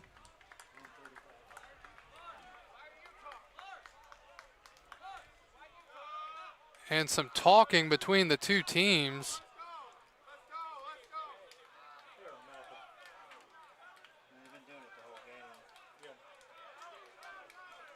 And Charlottesville, they're excited again. I mean, they're a below 500 team this year, and very voicing their opinions. But again, that's the great thing about baseball. Somebody wins and somebody loses tonight. The Tom Sox win it by a final of 11-9. Charlottesville ups their record to 14-15. Strasburg falls to 14-15. And we'll be right back here tomorrow night, a 7 o'clock start, as the Express will take on the Newmarket Rebels, and we look forward to talking to you again then. Strasburg, 9 runs, 18 hits, no errors. Charlottesville, 11 runs, 8 hits, and 4 errors. Garrison White takes the win tonight. Charlie Hogan, the loser. And Sabom, trying to think if he came in a save situation. Have to go back and take a look at that. Time of the game tonight, 3 hours and, let's see, 3 hours and 32 minutes. Tom Sox win it, 11-9. Talk to you again tomorrow night from First Bank Park in Strasburg. This is Kyle Gutschall signing off for the 2026 Strasburg Express and the Valley Baseball League.